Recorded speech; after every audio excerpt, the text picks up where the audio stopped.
welcome back to Our Own Canon, a show about Asian Americans and our relationship to art. All right, so we're back, and we're finally finishing up what we started. Right? This is gonna be the last bit. That. Don't say it like that. We've been planning this one for so long, and then cool stuff happened in the middle, so we needed to cover that. But it's not a bad thing. We're here now. I really felt like this was like an Attack on Titan thing where they just kept saying we're gonna end it today, and then you watch it, you get to the end, and they're like, no, we're gonna do another part. Yeah, we haven't actually ended it. Yeah, Attack on Titan, the final season, part 2. Type deal. Part 2, Electric Boogaloo. No, so we're finally doing Fruits Basket, part 3. Part 3. Finally finishing up dissecting this wonderful show. Though I feel like this is one that we're gonna come back to at some point. You can't say that. Oh, god damn it. I literally just went on a whole thing about how this thing will never end. You cannot do that immediately after. It's just for the bit. It's not for the bit. I don't know. I feel like it's a possibility. So I'm just putting it out there so that maybe, I don't know, maybe we can come back to it. But so it doesn't catch anyone off guard when we have Fruits Basket part 3. Yeah. 4. Part 4, yeah. This is the part 3. It's such a good show, though. Such a good piece of art. I don't know. Do you ever... Okay, so I don't know if this is just me, but like if I digest like anime or manga first as manga or first as anime, sometimes it throws me off whenever people refer to it as the other thing. Like when I digest something first as manga and everybody's like, oh, that's such a good show. I'm like, what do you mean? Like, it's a manga. And then on the flip side, if I like watch it first as an anime and they're like, oh, the manga's so good, I'm like, that's weird. But I don't know if that throws anybody else off, but it does throw me off sometimes. Dude, Chainsaw Man for me is a manga. And Chainsaw Man for me is also a manga. Anyone who thinks of this show, I don't understand that. Chainsaw Man for me is a manga after I actually physically read the manga at your house. Oh yeah, she came over here and we were like we were just hanging out reading books with like friends and whatnot, and she like. I don't know. It wasn't even like an hour. Maybe it was like two at most. She read the entire Chainsaw Man. Like I don't know how she did it. It's actually really terrifying. And it's like it's not even like she read it without appreciating the art, because there were several times where she was like, "Look at this fucking good piece of art." So like, she was literally just processing the entirety of it. At least like 5 times per book, I was turning it on and be like, bro, that's so sick. Like a fucking nerd, but it's fine. It was a good time. I totally went to On's place to hang out with On, not to read his manga. I'm winking for those of you who can't see. She even took some books home with her. Not fun manga books, though. Oh, yeah. I gave her a book about bureaucracy. One of them is on my nightstand because this is light reading before bed. Where the conflict really lies. It's astonishing that so many scientists, philosophers, and theologians think there is a serious conflict between science and theistic religion. In this superb book, it's a fucking philosophy book. On was like, you need to read this, it's so good. No. Which is such BS, because when I went there, I left it with a fun little fiction book about making games, and like... No. He was like, this is really good. I told you why I gave you that book. It was not because I enjoyed it. It's because someone else in one of my classes let me borrow the book and then never showed up to class again. And now I have a book that I don't know what to do with. And I was like, you're like, please take this from me. And I was like, it's about faith and like philosophy. So like, that's like maybe something you like. Thank you for taking that off my hand. Full the disclosure, other book, I haven't started it. But it's good. I haven't started it either. I never started it, in fact. I never started that one. The other book is good, though. The other book, yes. The pink book I actually am carrying around with me right now. But I can't find my bag and I don't want to get up, so... That's fair. Oh my god, we got so off topic. Okay, well... See, this is why we're never going to finish Fruits Basket. Yeah, but don't worry about that right now. Okay, so the last time that we did Fruits Basket, we left off on We did main characters. we did the main characters, and we did like a couple, I feel like, side characters. No, But we got like something happened, so I ended up cutting all the like the side characters that we did and just oh left it at main yeah, characters. So you're right. Something we'll be, did happen. So we're starting again from the side characters. Got it.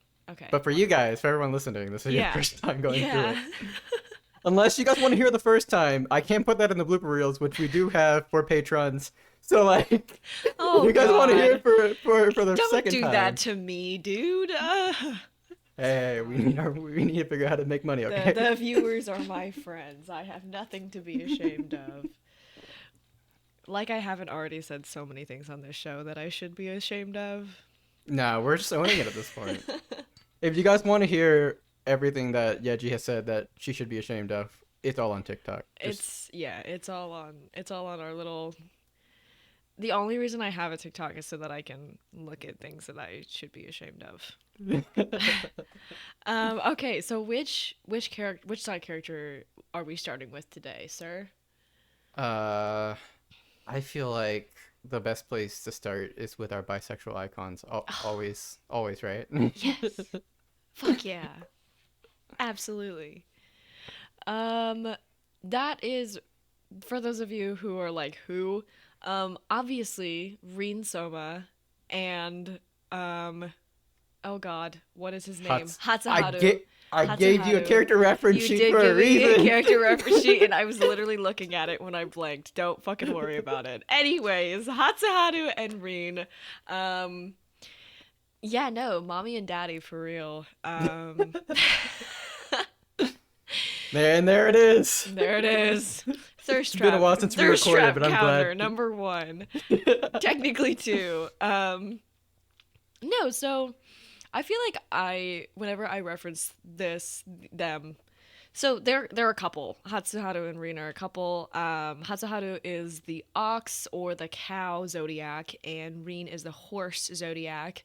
So they're kind of like closely correlated, but I feel like every time I bring this couple up, there's always somebody who's like, I don't know, I kind of found their relationship a little bit toxic. And I was wondering, like, what you thought about that statement at all. Like, do you agree, disagree? Do you halfway agree? Like, Toxic? yeah, toxic. I mean, is it?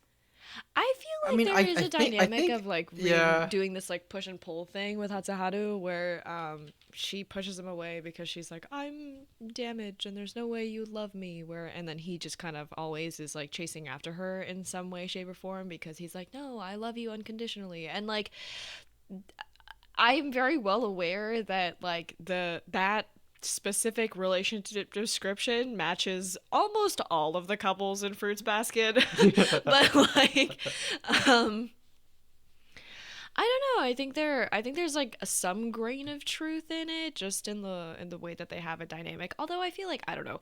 I think most of the relationship dynamics in this have some kind of toxic element.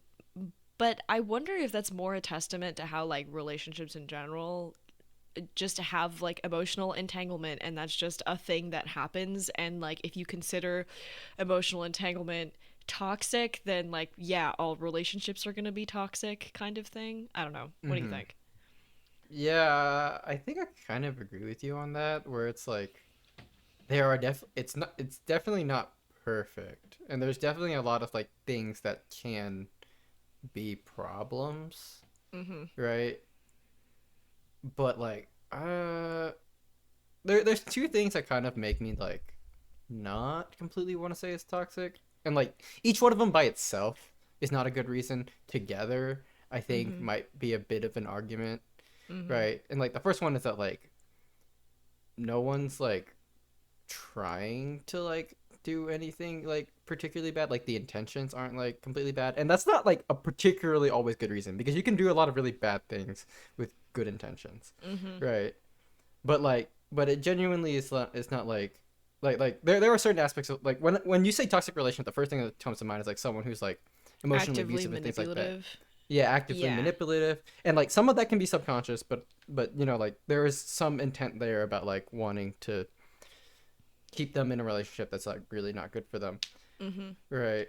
And that doesn't particularly feel there. Like Reen, the reason Reen does the things that she does, like she clearly cares about Hatsuharu. She just does a lot of things she does because like there's so much other shit going on, Mm-hmm. right?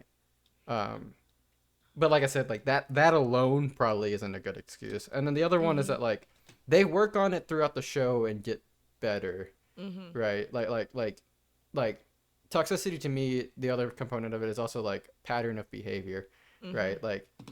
Like a couple things happening here and there might just be a couple things, but like the thing you should really be watching for is like patterns of behavior, and like Mm-hmm.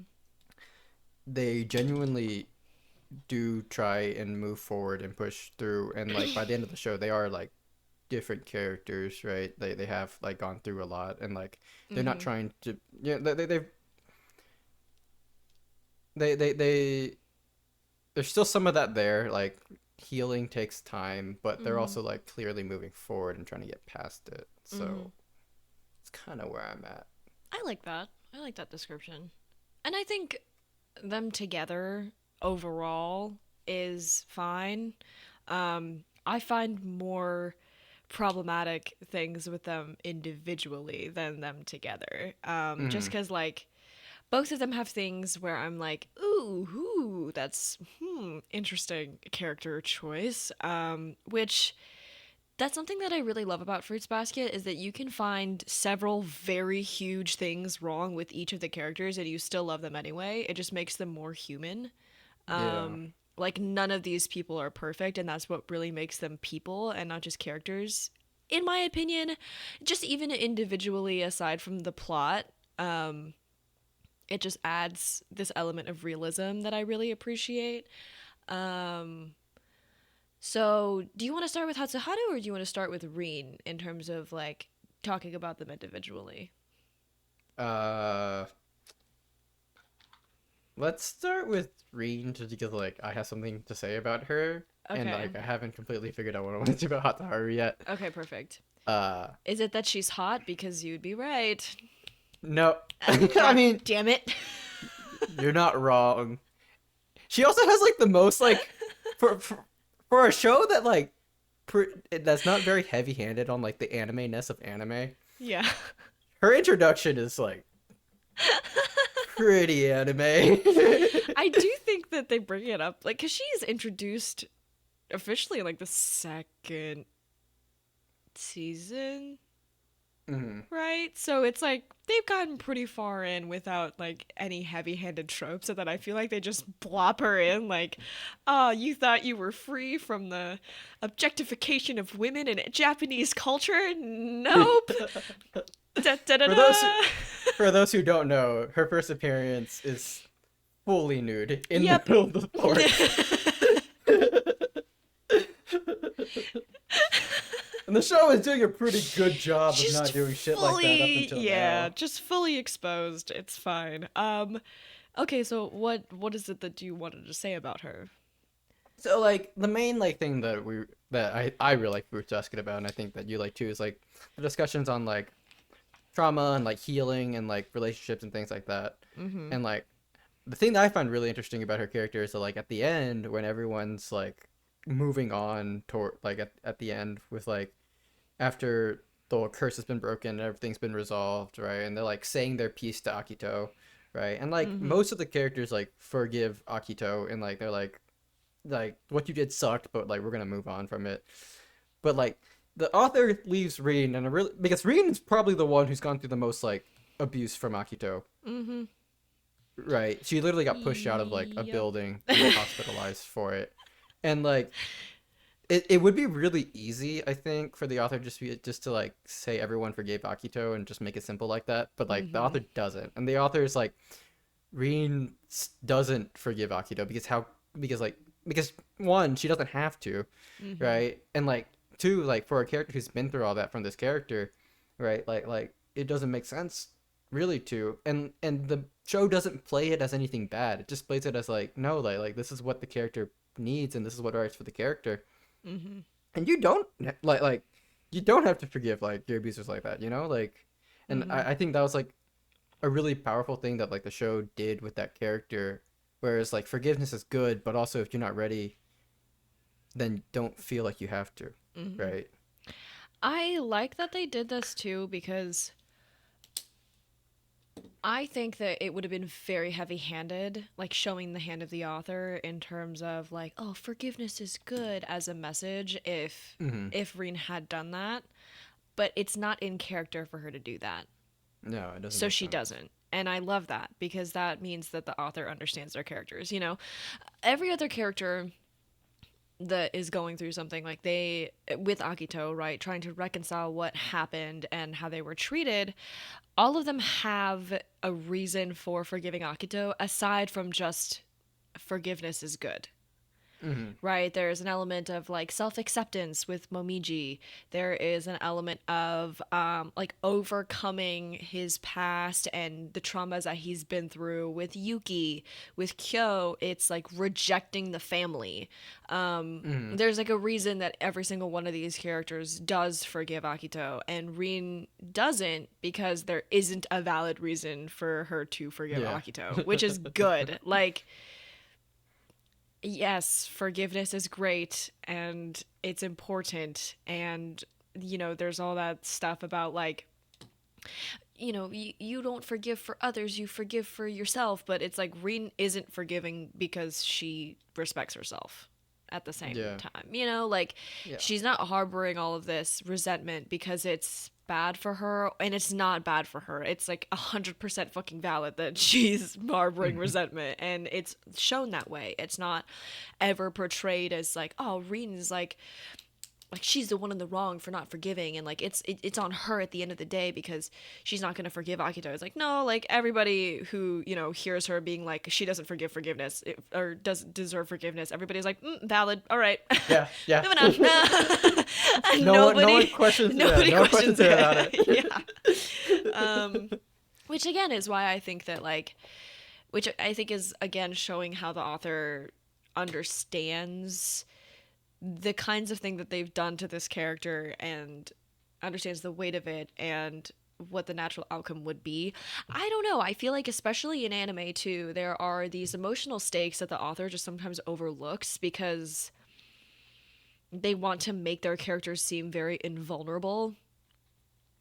Like, you'll see a lot of anime protagonists like forgive the person who murdered their entire family in front of them because it's like, oh, they're so pure-hearted and they're such good paragons that they just forgive no matter what, no matter how evil this person is. And it's like, sometimes that's just not realistic, and sometimes that's not good. Sometimes you sacrifice a lot to be able to do that, and just being able to do it willy-nilly kind of undercuts the importance of why forgiveness is a thing and why it's important. And I don't know, I really, it's exactly how you said. You love the fact that Rin didn't forgive Akito, and there's a reason behind it, and it's good. I think it shows, also emphasizes the weight that is put on the other character's forgiveness as well. But it's, I don't know, like I'm glad that she doesn't. And that's a good point. I don't think I thought about that a whole bunch until you brought it up, which you did mention it last episode, but we didn't really get to go like super into it. But I like that. Yeah, I like that you brought that up. All right, how do you feel about Hatsuharu then? Daddy, sorry. I will. I'll tone it down. We should have like a little counter at the bottom. It's just like for every episode. Just like a ding. Hatsuharu he's just wonderful. I feel like he's just such a stand-up guy. The one thing I can't get over with him is I just feel like he's such queerbait, which I do have a hard time getting over sometimes, which I just don't like. I'm like, okay, if you're gonna make a character do gay things, like make them queer. I mean, I do think he's like, queer-coded, but I think that like he's bi? I mean, I think he's bi-coded, but like he's not really at the same time, because okay, here's the other thing too, right? Okay. if if if Fruits Basket came out in 2023, right, with the elements that are shown of like him doing what he's doing, I'd be like, oh yeah, he's bi for sure, not just queer coded.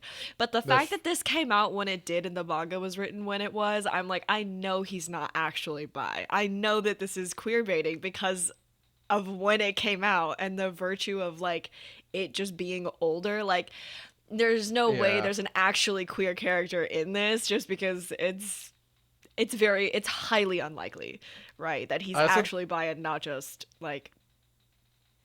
I also don't think it helps that Ritsu Soma isn't trans. Yeah, that's another like one.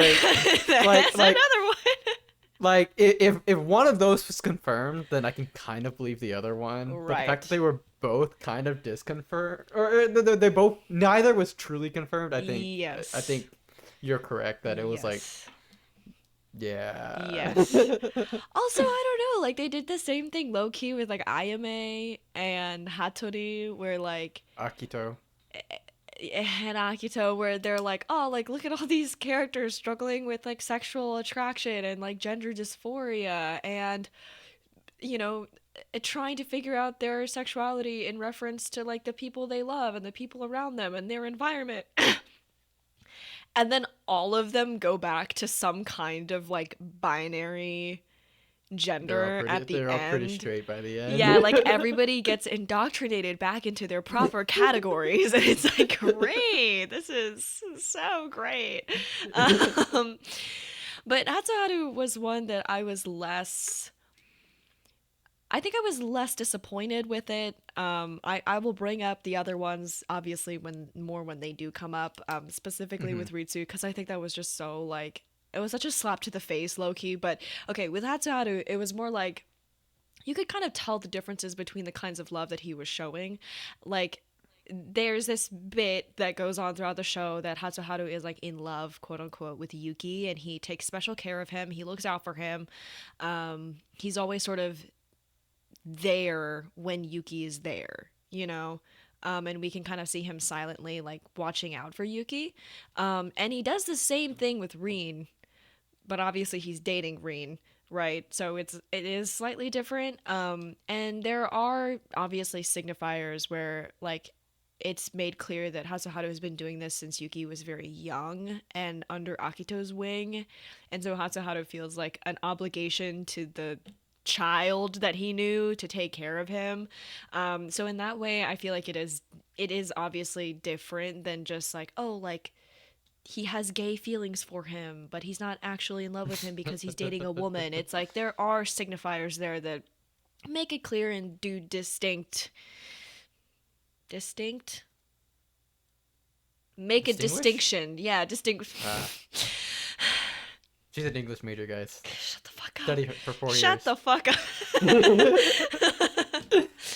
um, that make a distinction between the kinds of love that he shows to Yuki and to Rin, but it is definitely played for queer baiting sometimes. Like it definitely is. I suspect you might be correct. Yeah, I usually am. But what do you think? What do you like about Hatsuharu? What do you don't like about Hatsuharu? I think Where are you at? I think something that I really like about Hatsuharu is like how he plays with masculinity. Mm-hmm. All right, because like like there's obviously a lot of different ways to be masculine, and I don't think we have touched on all those ways as like A global society? culture, a society, right? And like I like the way that like Hatsuharu's like very clearly coded masculine, like in a Mm-hmm. lot of different ways, Mm-hmm. but like still manages to show like a different side of like masculinity that's like like it's like really nurturing and like and good in a lot of ways that I like, Mm-hmm. right? Because like I think something that's really interesting about the way that like his character's used here is that in like a traditional sense of masculinity, men are supposed to like be providers and take care of like people, right? Take care of like their children or their wives or their girlfriends or whatnot. And Mm-hmm. like I really like how like Hatsuharu's character takes that and is like part of caring about like those people around you is like watching after them emotionally, right, and making sure like their emotional well-being is good, which I think is something that's usually missed when people talk about masculinity in that way, right? And I really like that like his character manages to like do that whole thing about like men are supposed to take care of like woman, right, but also does it in a way that I think is like a little more subversive and interesting and important too, in my opinion. You're very right about that. I do think that it is also interesting the animal that they gave him in the Zodiac, which is like the cow. Yeah. I I don't know, it harkens for me back to so many Greek and Roman myths of cows or oxen or those kinds of animals like nursing other animals or other heroes like back to health. Like the ox is a very matronly figure in mythology. And so for me, I just think it's interesting that Hatsuharu is the ox and Rin is the horse, because I think of horses more as a masculine thing. I think Ken would agree with me. But when I found out the patriarchy wasn't about horses, I lost interest anyway. Like, same, you know? Like, I don't know. I think, like, the horse is kind of like this traditionally sort of masculine signifier. Like, I don't want to bring up the sexual connotation of the way that horses are used in like a masculine way, but everybody knows what I'm talking about. Like, there's slang that references it, you know, so it is interesting for me, I think, that like they gave Rin the horse and Hatsuharu the cow, because I don't know. Also, like, I think it would make sense. Hatsuharu like the black, like not even the ox, like the black and white cow, like a milk cow. Yeah, a milk cow. Yeah. Which are like, you know, female cows. Yeah, very.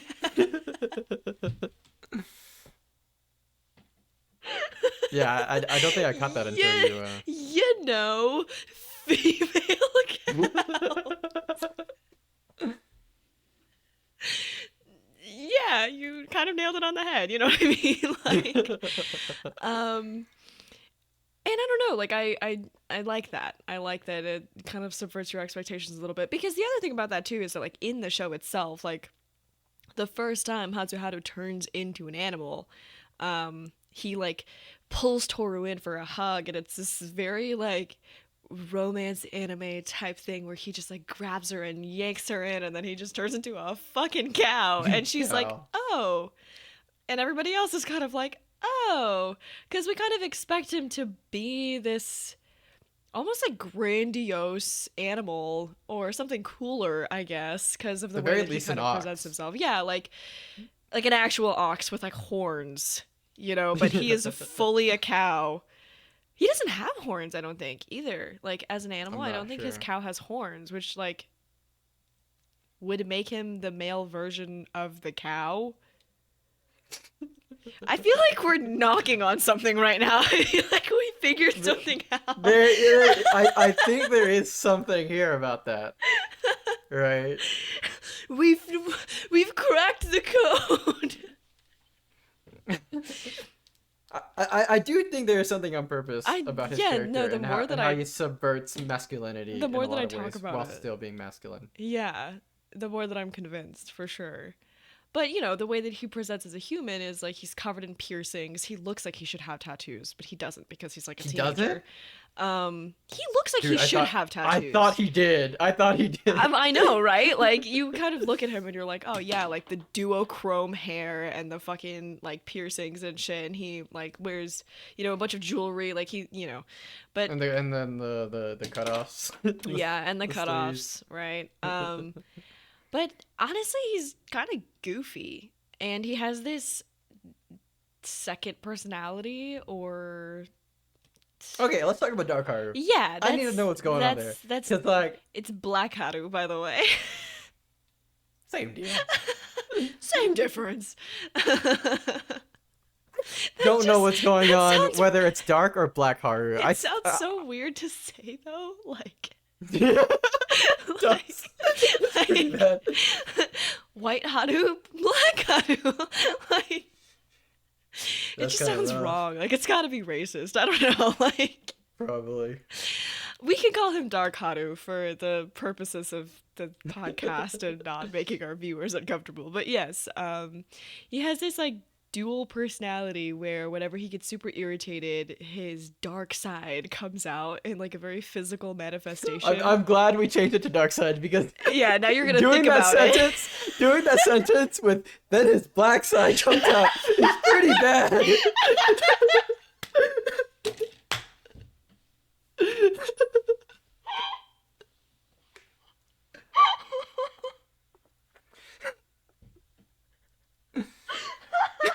Okay, Yeji just lost it. She's gone.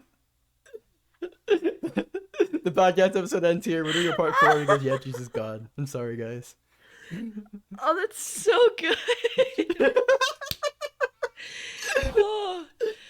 No, you're right. All right. Composure. Yeah, so he has another personality. Comes out when he's annoyed. It's a whole thing. Yeah, what did you like, what do you have to say about it? Like, what did you want to talk about? I don't get it. You don't get it? Is it like, is this like other than like the curse stuff, Fruits Basket's like pretty like real about like everything else, right? Like, is this like some weird like bipolar thing that's done really badly, or is this like I don't know, like what's going on here? I think, okay, so remember how we were talking about how like Fruits Basket doesn't suffer from the same kind of like trope chokehold that a bunch of other anime struggles with? I think that one of the things that they did kind of like fall into a little bit with some of the side characters is that they kind of had to make certain characters token. And they didn't really have a bad boy token. Kyo is not, like, he's a bad boy, but he's not the grungy type with the jewelry and the piercings. Like, he's more of a, he's like the loner bad boy he's like the lone wolf bad boy, you know what I mean, where like he doesn't want anybody to bother him, he wants to be alone, like that kind of bad boy. But they needed, I think they were like, oh right, we have our Lolita boy, which is Momiji, we have our cross-dresser which is an anime trope, by the way. Like, kinda, yeah. Like Ouran High School Host Club, like, it's a trope, it's a thing, right? They need at least one character that does not dress in the way that they're supposed to, in terms of like, or they have like a really convoluted reason to cross-dress. It's like a convoluted cross-dresser. Do you know what I mean? Like, it's not just somebody who dresses boyishly or dresses girlishly. It's like somebody who dresses like the opposite way for the most convoluted ass reason of all time. Like, that's Ritsu, that's Haruhi. Like, they have a convoluted cross-dresser.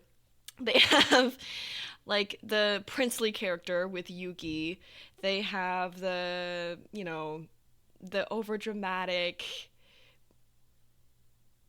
theatrical type with Ayame. They have like the older mentor, kind of like greasy mentor, you know what I mean, with It's surprisingly more of a trope than yeah, like with like what's his name? I'm looking at the Shigure, right? Shigure. So like they have their little tropes. They have their little tropes, they have their little pockets, and I think that with Hatsuharu, like, they needed to do something with him other than just like he's a cow. You know, they needed to do something with that, I think, other than that. So they designed him the way that they designed him, and I think they gave him the dark personality because they needed to give him something to do in the trope realm of what they were working with. And I think it just checked a box. Do you know what I mean? Like, I don't know if there's really a reason. Yeah, because like even like his normal persona isn't that much of a bad boy, so I guess like if they really wanted like that, then yeah. And I don't know, I feel like he doesn't come out a ton. I feel like it's more of a bit. It is a bit. I don't know. On and not everything has to have a purpose, okay? He's like, I need to That's know true. the philosophical root and Okay. I the don't think everything needs to reasoning have a why. purpose, but I do think the closest like Fruits Basket wants to be realistic in a lot of ways, right? Yeah. So like the closest realistic parallel to this is like maybe like a bipolar disorder thing. And if it's that, then I think they did it bad. So I need for the I'm for trying to find a purpose that's good to justify that being bad. Oh, got it. Right, like I'll accept it if there's like some sort of like philosophical, metaphorical something to grab onto that's not weirdly problematic. But like if there's not, then like the only thing my brain goes to is like this is just like a bad depiction of like being bipolar, like Or like dual personality disorder. Or or multiple yeah. personality disorder. Even But if it's that, I still think it's yeah, not the it's not best the greatest depiction. depiction of either of those things. Although I don't know. I feel like with dual personality disorder, the way that we've often seen it portrayed, especially in media, is like, oh, when someone feels cornered, like another part of their personality comes out to compensate for that.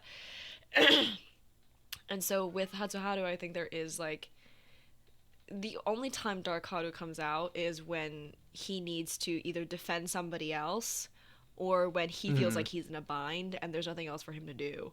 And everybody kind of can tell when he's about to come out. Like, and that's part that's of the true. bit, right? Is it like whenever it's about to happen, everybody's like, "Oh fuck!" Like Dark Haru, he's like coming, right? With that, I think that maybe that could be part of it. And here's the other thing though is that there's definitely a way that they could have played this in terms of like, oh, he's fucking traumatized and like that's the tough guy that is overcompensating for the child that like was never protected by his family, or who couldn't protect anybody around him, who couldn't protect the love of his life, who couldn't protect his friends when they were younger, like. And like that's the part of him that comes out whenever he feels like he's in a bind, because it's the guy who's gonna get shit done, because the child part of him couldn't. But it's Mm, not played like that. It's just a bit. it's just a bit. It's just a bit. And like in a different show, I'd be willing to just say it's just a bit and just move on. But like this show, just like doesn't really ask of you that, like it really does want you to sit down and think about it for 3 episodes, Yeah. For 3 episodes. maybe Yeah. 4. I don't know. I think that like it's a possibility that they could have played with, they just didn't. Though I don't know. I think that Hatsuharu deserved maybe to have a little bit more going on with him other than just like good boyfriend and good friend type thing, because that's really And all. maybe queer, but not Yeah, maybe really. queer but not really. Like it would have been cool, honestly, to see him sort of grapple with like dealing with the dark part of himself that is obviously birthed from the fact that he's traumatized, and like how he deals with that as a person, but it's never really talked about, so we don't really know if that's really what it is. But yeah, I don't know. Despite all of what we said, we both do really like Oh, Hatsuharu. he's great. I fucking love that guy. He's just a good guy. I don't know. Like if I knew him in person, I'd be like, "Oh, you're like the scary looking guy that would like give you a ride home from a party." You know what I mean? Like he's the bad boy that's going to treat you right type thing. So, that's good. It's played well. All right, who else do we have on the roster here today? On this little list. Who do you want to do next? There's a lot of characters who speak out to you. Spin a wheel. Spin a wheel. You should have told me to make a wheel beforehand. I don't know how I'm gonna make a wheel and then spin it in such a short amount of time. I'm sorry. I should have thought about it beforehand. All right. Should we do Momiji? Should we do like the Momiji? Sure, we can do Momiji. Okay. We can do like Hattori, Ayame, and Shigure next if you want to. They're little. That like, was gonna be trio my thing. recommendation, All but right. we can do Momiji first. Let's do Momiji first because he's a little bit closer to being a main character, I feel like. Yeah. So here's our lovely little Lolita boy. Um, Until he isn't. until he isn't, which is so crazy that they do that at like the second to last episode.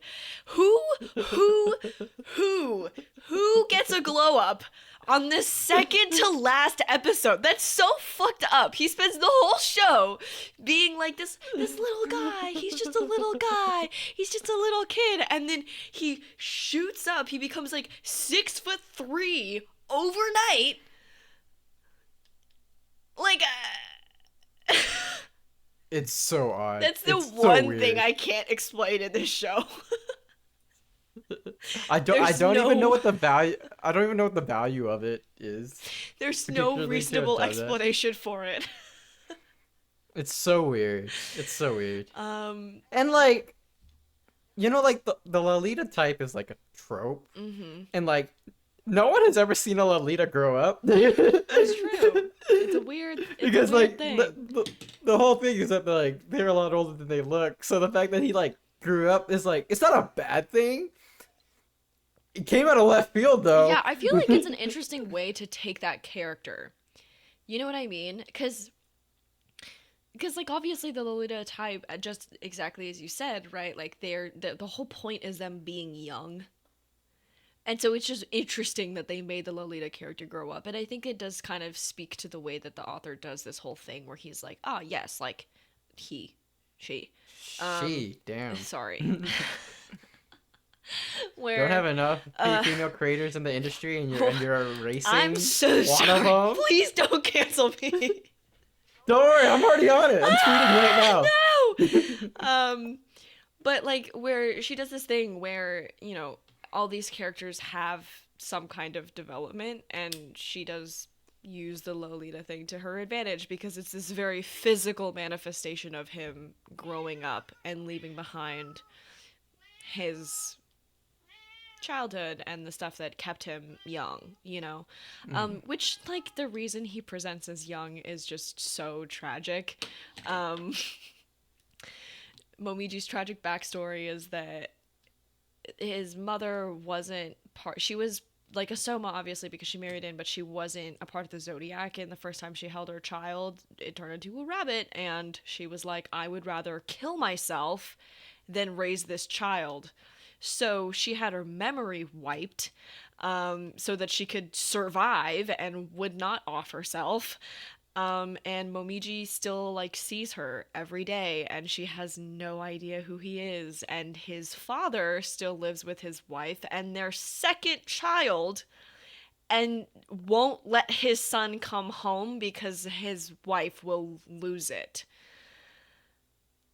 That's and he has a pretty that's just fucked. Like there's no winning in that. That's just It's crazy that he has a pretty good attitude about it too. Yeah, he's like strangely cool with it. Like he'll greet his mom whenever he sees her, like, oh, you know, it's good to see you. Like, how's your daughter? My sister. Like, and he like really cares about his sister. I mean, like, it could be really easy to write the character as like resentful, but like he's really caring about his sister, and I think it just adds to the tragedy, honestly. Yeah. I don't know. What do you think about Momiji? Where are you at with this character? What do you like, don't like? Give me the rundown. Well, first of all, the dub version of him with like his like German accent is it's really bad. It's a little really rough. bad. So Momiji is rough. Half German. I believe his mom. Probably his mom. Mom is German. And so the dub has him speaking English in a German accent, which is okay. Because here's the other thing. But in the Lolita style. And also in the Lolita style. Because, okay, here's the thing, right? So obviously, like, when you're translating to dub, it's not going to be perfect because it's a different language, and the setting is in Japan. So they have to retcon certain things. But, like, in the anime itself, the sub version does not have his character speaking Japanese in a German accent. Like, he's lived in Japan his whole life. He doesn't have an accent. And the reason, like, it's just, like pointless. Like the dub did not need to do that because it's not like in the sub version he's speaking Japanese in a German accent. So they were like, oh, like Momiji has to have an accent because the sub, like the person who originally voiced him did Japanese in a German accent. So this makes sense. It doesn't make sense. It doesn't make sense. It doesn't make sense. And it gets really grating at points too. Yeah, it gets hard to listen to him. Also, because it's just like, also if you were gonna do that, get like an actual German American VA. Like I know there's one out there, guys. Come on, like you couldn't. It's like very clearly some American dude being like, and like. Watch it be a German American and they just feel really bad about hearing this now. Wait, actually? Okay, hang on. Now I have to see, just in case. I am saying so many things are going to get me canceled today. Oh my god. I'm going to have so many people coming after me. Fruits Basket dub cast. Okay, continue. Yeah, but like in general, other than like his like dubbing, I do like his character. His backstory like hits all the right amount of like tragic that you need for a freaking Fruits Basket character. Mm-hmm. All right. Okay, so first of all, I did misgender her. It's a woman who voices him. But that's the second time today. I'm so fucking sorry.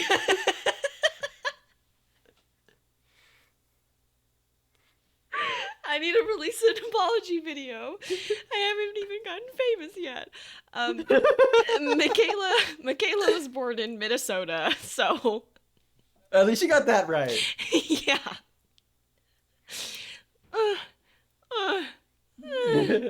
Yeah. Your radar for gendering is awful, I'm but you can so tell a white sorry. person when you can tell an American when you hear one. I'm so sorry. I spent so much time around genderless people that the concept of gender just escapes me. That's not true. Okay, continue. What the fuck am I saying? I'm trying to come up with some kind of valid, like, shitty apology excuse for it. You know what I mean? Where, like, in the apology videos, they're like, and they're crying, right? They're fake crying. They're like, this gets me so emotional. I'm so sorry, but, like, the reason that I'm so bad at clocking people who are cis is because I just spend so much time around wonderful non-binary people, and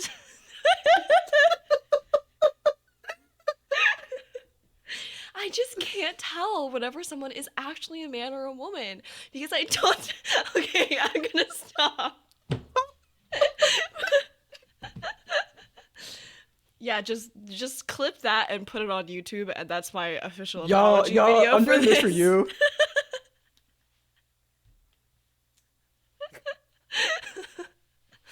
Okay. Yeji is part of the queer community, don't worry. How can I be sexist and homophobic if I myself am gay? Okay.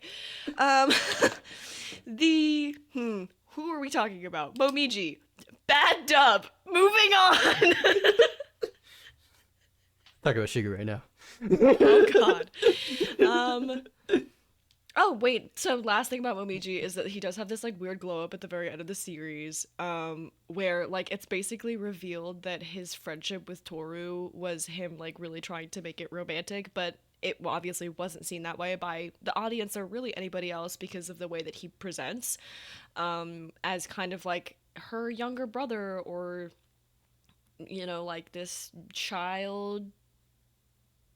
Almost kind of fucked up. This keeps happening to Toru, but like son mother situation, right? And at the end he confronts Kyo and he's like, hey, keep an eye on your girl, or like, or was I gonna put the moves on us? Yeah, like it would suck so bad if Toru like didn't like you back, wouldn't it? Watch your fucking back type thing, which kind of is the kick in the ass that Kyo needs to kind of like go and, you know, lock that shit down. But yeah, Momiji he has a whole thing going, but it's a good sort of resolution to his character, and he like officially kind of forgives his mom. Um, he has a good ending, I feel like, and he is such a sweet kind of comedic addition to the show throughout the whole thing. Like he adds this very lightheartedness to everything, which is great because the show can get very fucking dark sometimes. He's kind of that perfect happy-go-lucky character that has a super fucking tragic backstory type thing, and he plays it very well. I think he's a well-written character, despite some of his pitfalls. Shigure and Hattori and Ayame. I'm gonna get them mixed up at some point. So you're just gonna have to bear with me. But I say we do Shigure last because like I think that's the one I want to talk about the most because what an interesting character. He's so he's a character for sure. Who did you want to start with? Hattori or Ayame? Let's start with Hattori. Okay. Let's go with that. Our little seahorse, our little water dragon. Water dragon. He's such a good guy. I love him. He's so cute. It's his first reveal is really funny. Like, I think it's Toru that like bumps into him and he becomes a seahorse and she's like, "Oh my god, do like seahorses take salt water or fresh water? I don't know." And she like almost kills him. It's great. But he's the family doctor. And also he has the ability, it's never really truly explained, I don't think, but he has the ability to like take people's memories away, which is what happens to a ton of people. It happens to a bunch of Yuki's friends when he's younger. It happens to Momiji's mom. Like that's how her memory gets wiped is Hattori takes care of it, basically. It's kind of always this looming threat that he could use it against Toru if he needs to. In this way of like, oh, if she ever finds out too much, like, I can wipe everything from her memory and she will not remember any of this. She will not remember, like, falling in love with anybody. Like, it's kind of this, like, looming threat. Like, we're all aware that whenever he's kind of, like, in the scene or operating or whenever someone, like, tells him something that he kind of has it in the back of his mind too, and everybody else does as well. So it's this very interesting dynamic where, you know, he kind of has to walk on ice, but also everybody else is walking on ice around him too. And he really likes Toru. I think he makes it very clear from the very beginning that he thinks that she's a good influence and that, you know, he thinks she's a good person, which Hattori's like the strong silent type. That's kind of his trope, is that he's like the strong silent nerd type. So him liking Toru is kind of like that signifier of like, oh, she's like a really good one. You know what I mean? Yeah. But yeah, he's a cool character. Another tragic backstory for sure. Oh, I forgot the most significant person whose memory he wiped. So he was like engaged to this woman, and Akito said some fucked up shit or something. I can't remember. Akito got mad that they were getting engaged because she's really possessive about all the zodiac. Yes. It was either that she was engaged or that she was, yeah, something like that. That they were She was, like like, in asking love. to- Yeah. And Hattori has to wipe her memory because it's just so traumatizing because Akito hurts Hattori and his fiance feels responsible for it, and so he literally wipes her memory of him and like falling in love with him because he doesn't want her to feel bad about him getting hurt. It's fucked. It's fucked.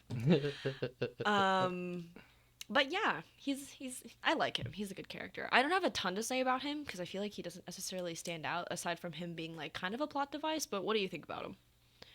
I do like that whole like subplot of him and like his like girlfriend and like all that for two reasons. Like the first one is like a lot of this show does like hit like I think something the show does well is that like it takes the concept and like really explores the depths of the concept even when it's not always particularly like one-to-one realistic, right? And like this is one of the areas in which like the concept gets to be at its most interesting, right? Exploring like what would like the difficult like emotional like stuff going on with having to like erase like your girlfriend's memories because like you think it's like the best thing for her and she's clearly just like like that's a type of tragedy you can only do in fiction, right? Because like shit like that can't happen in reality. Like I don't know, we haven't figured out how to erase people's memories yet, as far as I know. It's definitely a hypothetical / rhetorical situation where it kind of Yeah. forces the audience to think about it, but it's in the same vein as the whole zodiac concept in general. I feel like because Fruits Basket is such a realistic show, a lot of people forget that there is this very huge magical element that just really isn't ever fully explained. Because, like, if something like this existed in real life, you wouldn't know how to explain it either. So there's just a lot of stuff that's glossed over, a lot of stuff that's like kind of taken for granted, and I feel like we don't, as an audience, we don't really think about it because we're just kind of like, oh yeah, like how would Really, you yeah. explain something like that? You know what I mean? But yeah, I Yeah. know what you mean. It's like this metaphysical question of like, what would that actually be like?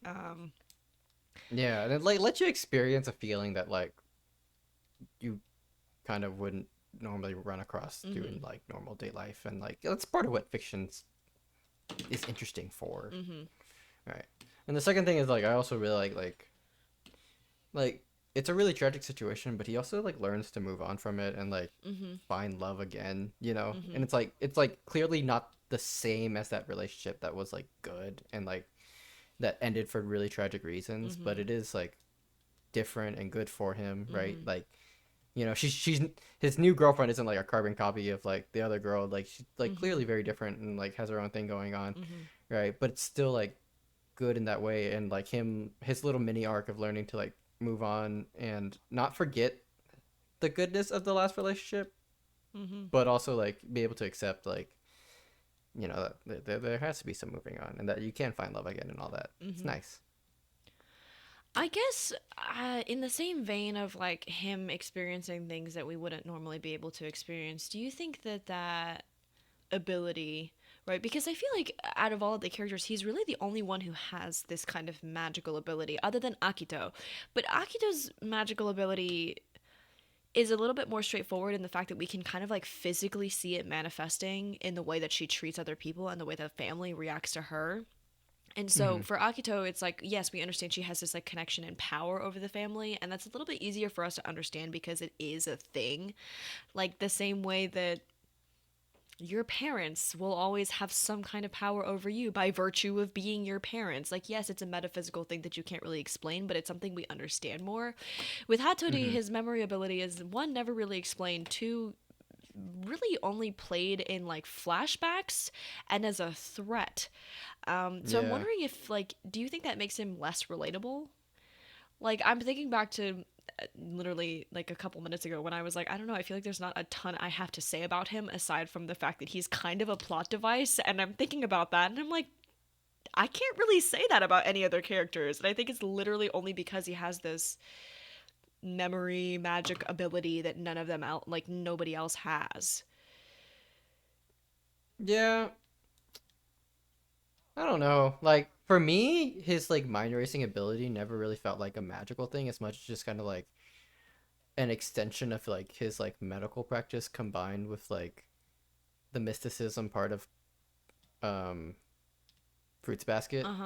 Like it genuinely to me, my reading of his mind erasing ability is that like anyone could learn it. It would just take the same amount of time it would take to like learn medicine, you know? Like Interesting. that's how I've always kind of looked at it. So like That's I don't know, definitely not how like I've looked at it. yeah. Which I like So to that. me it does. Yeah, to me it doesn't feel mystical. I mean it is a little mystical, but it does feel like It's grounded in something real. yeah, I feel like anyone in that universe could learn it too. So it doesn't feel alienating to me at least. Like Interesting that you say that, because that's definitely a take that I myself did not have. So I like that you said that because now I'm thinking about it, and I think that does make sense. Interesting. How how do you feel about IMA Soma? Ayame Soma is a really interesting character for me. Mm-hmm. Because he's an older brother. I'm an older brother. Oh, interesting. Right. Oh, right. Yeah. Yes. And like his a big part of his character is like the guilt of not being a good older brother, Mm-hmm. right? And like that's something that I think is really interesting and like really resonant for me. I can't Not that I relate was to like, that at all. I'm a wonderful older yeah, it's like Con, not that I was like, confirm or deny, please. I don't know, like some days like I don't think I was a bad older brother, but I think I could have been better, Mm-hmm. right? And I think like that guilt of like, yeah, I could have done more for like my siblings, right? Mm-hmm. Sibling one is like a really like it's not something that like gets talked about a lot, and it's just really nice to like have something there and just let you chew on it and think about it, you know, because like it's a really complicated feeling, right? Because like the best time to be an older brother is probably the time in which you have the least ability to be a better person because you're a Mm-hmm. freaking kid. You know, like, Yeah. all right, so then you like grow up and you look back and you're like, I could have done better, but it's also like, how could have I expected myself to do better? I was a freaking kid, Mm-hmm. you know? And like seeing Ayame deal with that and trying to rebuild his relationship with his brother, right? It's like, it makes you think about a lot of things. And it's like, it's never accepted where it's like, oh, you like, they don't let him off the hook for not being there for his brother, but they Mm-hmm. also like don't totally trash on him either for it, you know? Uh-huh. And like I think that's something really interesting that I really like about his character. Uh-huh. That's interesting that you say Hmm. that. I am not a sibling, so a lot of the stuff obviously that you just said I can't relate to. It's interesting though because I've always like if I could choose a kind of sibling to have, I would choose to have an older brother. But I've never, I guess, really considered like the burden that that can be. Just because I've never been a sibling. I don't have siblings, so it's not an experience I can necessarily like ask other people about either. Hmm. Um,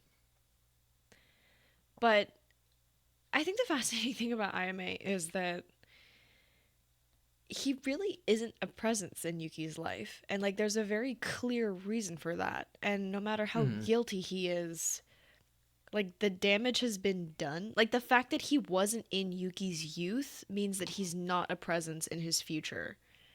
And he Yeah. isn't. Like he's a character and we spend time with him, but I don't know about you, but I don't really consider Ayame Yuki's brothers. Like I have to remind myself of that whenever he's on the screen and Yuki gets like pissed off at him. I'm like, "Oh yeah, like they're brothers." I think that's a part of that's part of the point of it. Yeah, It's I like if you definitely want to think be a that's part of someone's, purposeful. yeah, like if you want to be a part of someone's life, you can't just bank on the fact that like You're related you're by just there, blood. you're related or whatever. You actually have to make like a concerted effort Mhm. towards it, and Mhm. like that's something that I think is like really powerful and really important. Like that's something like my mom says all the time. You know, she's like, you know, like if you want to be a part of someone's life, like you have to put effort into it. You Mhm. can't. It's not just gonna happen just by virtue of being related. You know, Mhm. like it takes effort, It and like does. you know, I Yeah. think that's something really important about this character Mhm. that I really love. Mhm. You're very right. I think that I guess I don't like, obviously this is the reason why we do, talk about it and we do topics and stuff like that is that, to be able to see each other's perspectives on things. I Because I don't really consider Ayame Yuki's brother and I have to remind myself of that. I've never really thought about the brotherly aspect of his character. Um Other than, the times that he really does talk about and go into detail about the guilt that he feels and not being there for Yuki when he was younger. But that's really, he maybe talks about that like once or twice. I feel like the rest of the time he's kind of this like eccentric, again, low key queer coded dude that just kind of like flounces around and flirts with men. And like, there's definitely this like But isn't gay. but yeah, but isn't gay. There's definitely this youthfulness about him that Yuki doesn't have by virtue of him like having had a childhood. Like Yeah. I think Yuki is it's you look at him and you experience him as a character and you're like this isn't really a child. Or the child part of him is just so much under lock and key that it's hard to kind of unpack. Whereas like Ayame, you kind of look at him and you're like, oh, that's a kid. even though he's much older and should technically have gone through more things. Like, yeah, I don't know. Like, it's very interesting the way that they're written in, like, in reference to each other and the way that they kind of compare and contrast. Now, obviously, that's the point, right? Because they're brothers and they're meant to kind of be foils for one another. But I'd never really think of them that way because, again, Yuki isn't really in his life. So, yeah, I don't know. I'm thinking about that now. That's really cool. Um, Yeah, I didn't think much about like the foil aspect of the characters, but I do think there's something there too because like they're both zodiacs, so like yeah. you can't really blame Yuki's like problems on purely being a zodiac member, Uh-huh. right? Because like his brother's like literally the exact same situation, but like turned out like a lot differently. Well, I think So it's that like a lot of Yuki's like character flaws do come from being like Akito's pet. yeah. For so having had like done that for so long, so that's probably where a lot of it is. Like IMA, no matter how he is a zodiac, but like he didn't go through that shit, right? Mhm. Um, but yeah, no, the life of an older brother. Who would have thought? Older siblings Older everywhere. siblings everywhere for sure. All right, last but not least, Shigure Soma. Shigure. Okay, so like I hesitate to call this man daddy because I know he'd like it too much.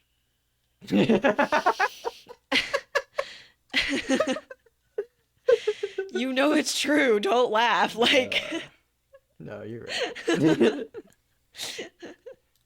So okay. What's Shigure's plan? I Like, have no fucking idea. This like man what is the so. fuck is that? It doesn't make sense. It doesn't make sense. It's very weird. I can't even like rant about how weird it is because I don't know what was happening. Like it's like his plan is just like is basically just side glances to the camera every once in a while. Like, haha, I'm like so evil, right? And then like I don't know, man. I don't get it. It's quite strange. Um, so I guess his whole thing is that like he wants to bring the family back together, but in a healthier way, and he kind of thinks By being toxic as hell. yeah, and he also kind of believes that like Toru is the chosen one, and he has to like she's like the key to everything type thing, which puts a lot on her shoulders, just like as like she's already kind of the caretaker for her family, but then he keeps dropping these like hints slash he tries to like nudge her in a certain way of like you have to take care of the boys because they're kind of like your responsibility because it's in my plot to make you their savior, and it's just weird. His plan is weird, and it's never really ever explained fully. Even after it's like done, he's just kind of like, I succeeded. I'm like, at what, dog? There's nothing you did. Like you literally okay, cool. I'm pretty sure Toru did all the work. Yeah. And like it's really weird.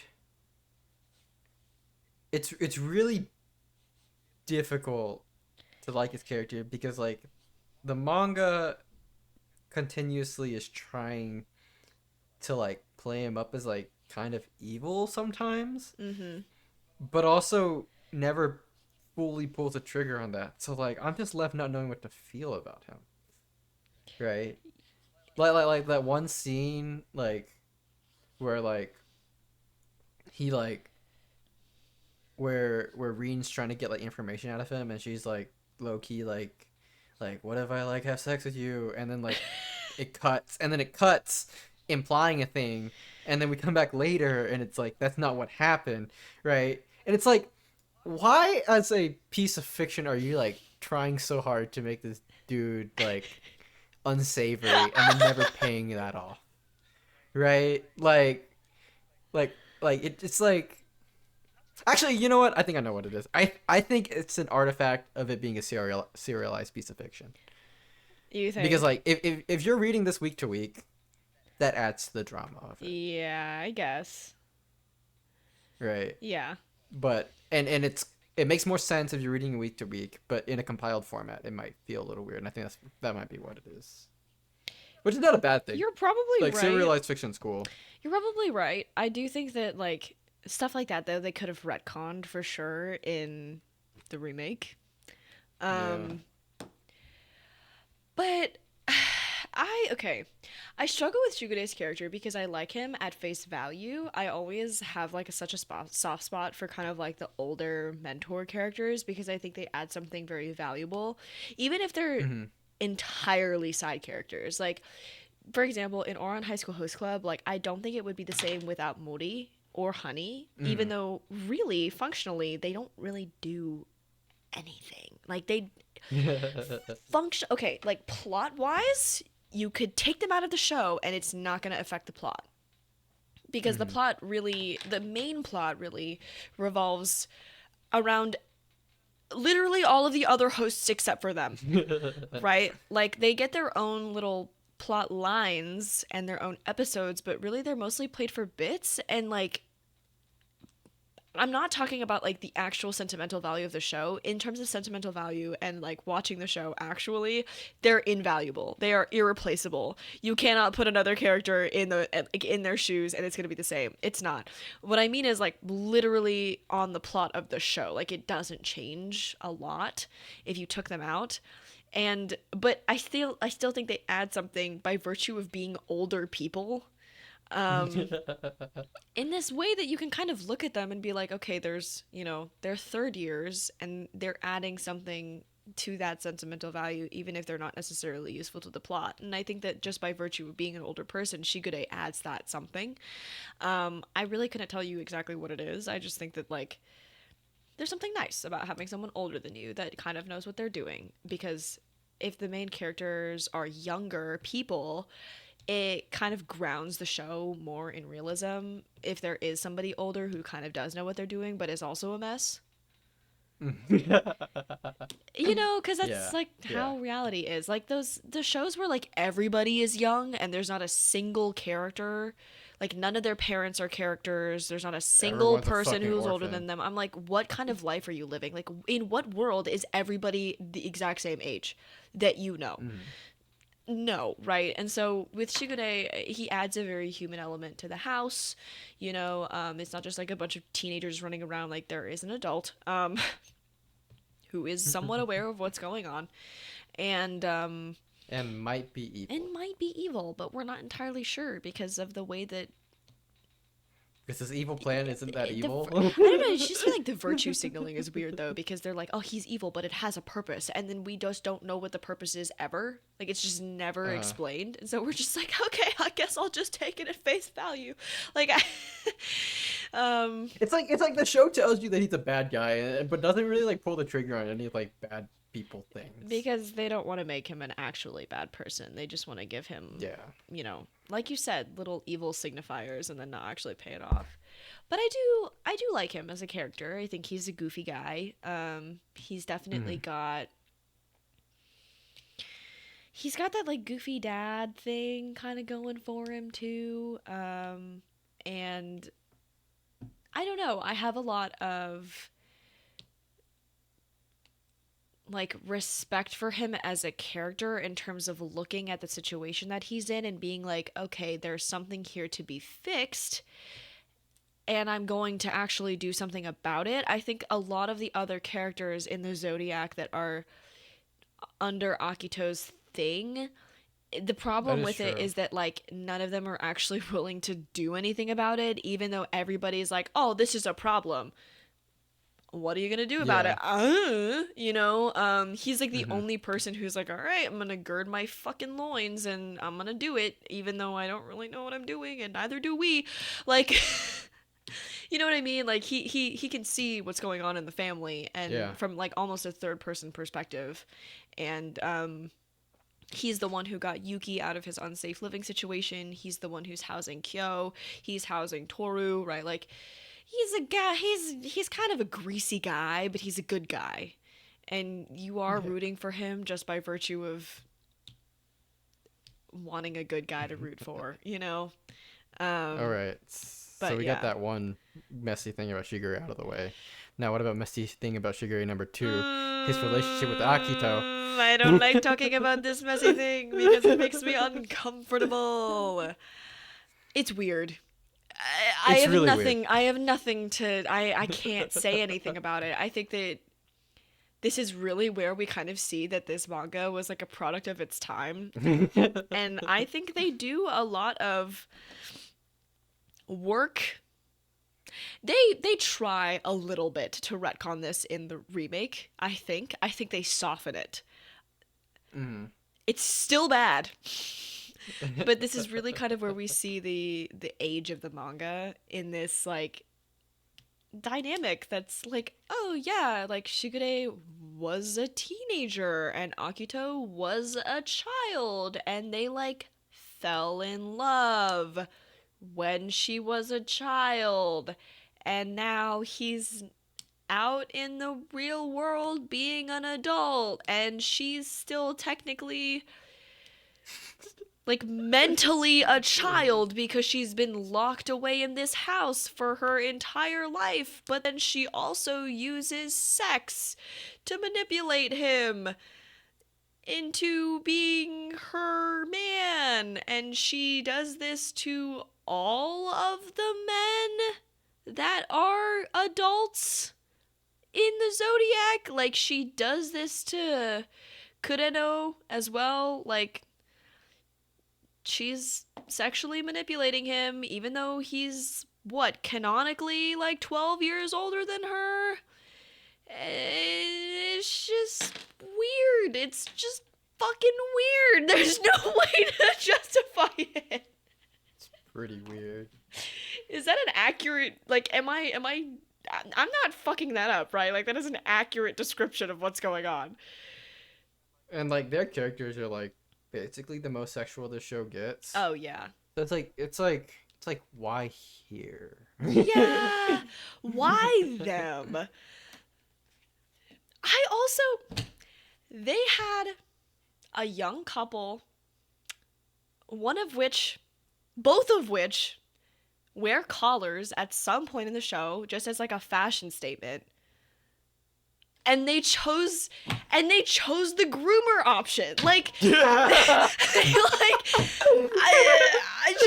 don't get that. Like, you had Hatsuharu and Rin, and you didn't go that route. Okay, well, and also, like, they're the same age. They're in the same age group. Like, it wouldn't be weird if they were, like, kissing on screen and, I don't know, having implied sexy time.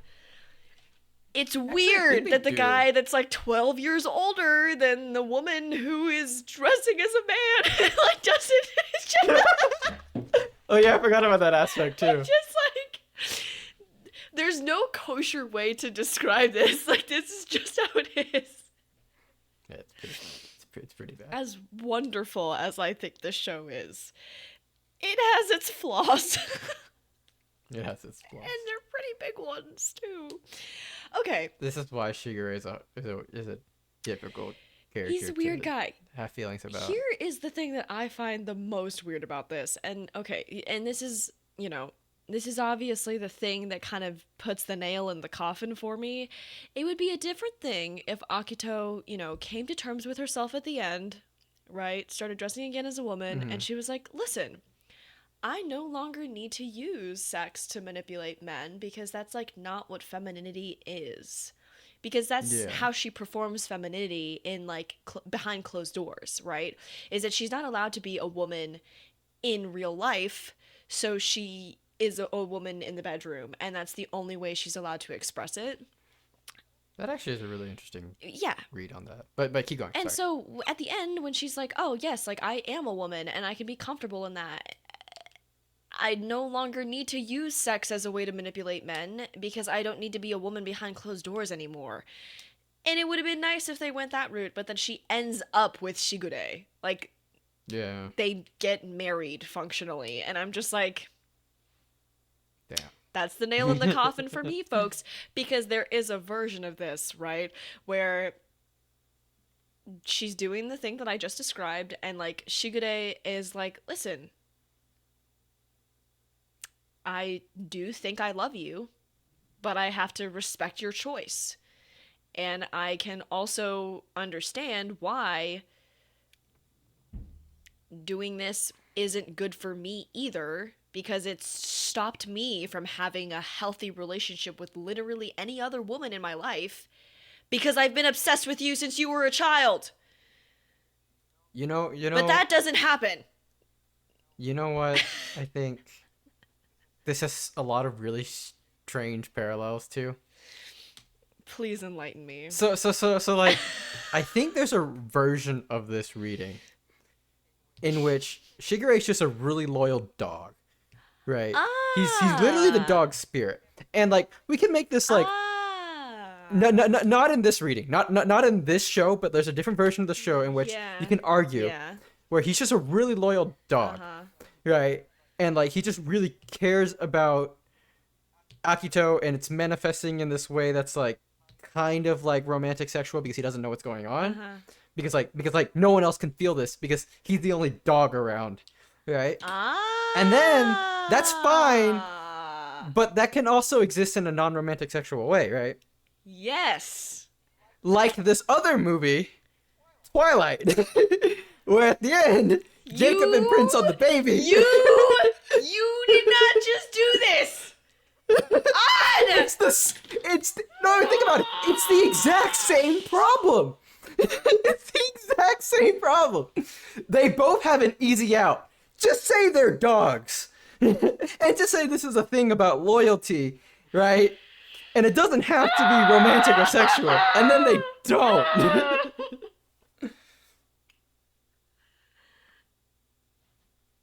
It's the same problem. Why would you do this? this? It's the exact same problem. Why would you do this? It's the exact same problem. Think about it. I don't want to think about it. The fact that it's a problem that happened twice actually kind of drives me crazy. That's the end of the episode, guys. Thanks for listening. Dude, did we really have to bring Twilight into this, dog? Yes. Okay, I wasn't going to, and then I thought about it, and I was like, wow, like, they really did the same thing twice. Wow, I just made a connection, and then... And I don't know what to do with this connection, so I put it out into the God world. Damn it. This is what I get for starting a podcast with you. Okay. Fruits Basket is just Twilight. Conclusion. Fruits Basket is Twilight if it had a good author and had a good heroine. But kept the weird dog and thing. Kept the weird dog thing. So not like Twilight at all. I actually do like that reading, and I do think that there is a universe in which that is the Fruits Basket that we got. Unfortunately, it's not, and so there's no way to justify or describe. Also, okay, there are times where obviously like it's not the plot, but you can kind of like reasonably infer that it's like a bit of a plot point. Like it's really under wraps, but you can see kind of where the author was trying to go with it. This is not it. There's no reference to him being like the Jindoke, like he's the good loyal, like there's nothing like that. And honestly, it's more backwards. I think the fact that like it's framed as Shigure being like self-serving, because it is framed as him kind of being self-serving. Yeah, like that is true. This whole thing of like where he's being played as like an evil guy, it comes off as very selfish because we soon realize, right, like after he keeps bringing up like this plan that he has, and all of the other characters are like, oh, Shigure has a plan, like particularly Ayame and Hattori, where they're like, how's the plan going? It's just like, what the fuck is going on? We soon come to realize, right, that like he's basically orchestrating this whole plan so that he can be with Akito. Yeah. So it's just, I mean, you could make the argument that he's doing it for Akito so that she doesn't have to be, like, trapped in this weird performance thing where she has to pretend to be a guy, but then it's like he has sex with her.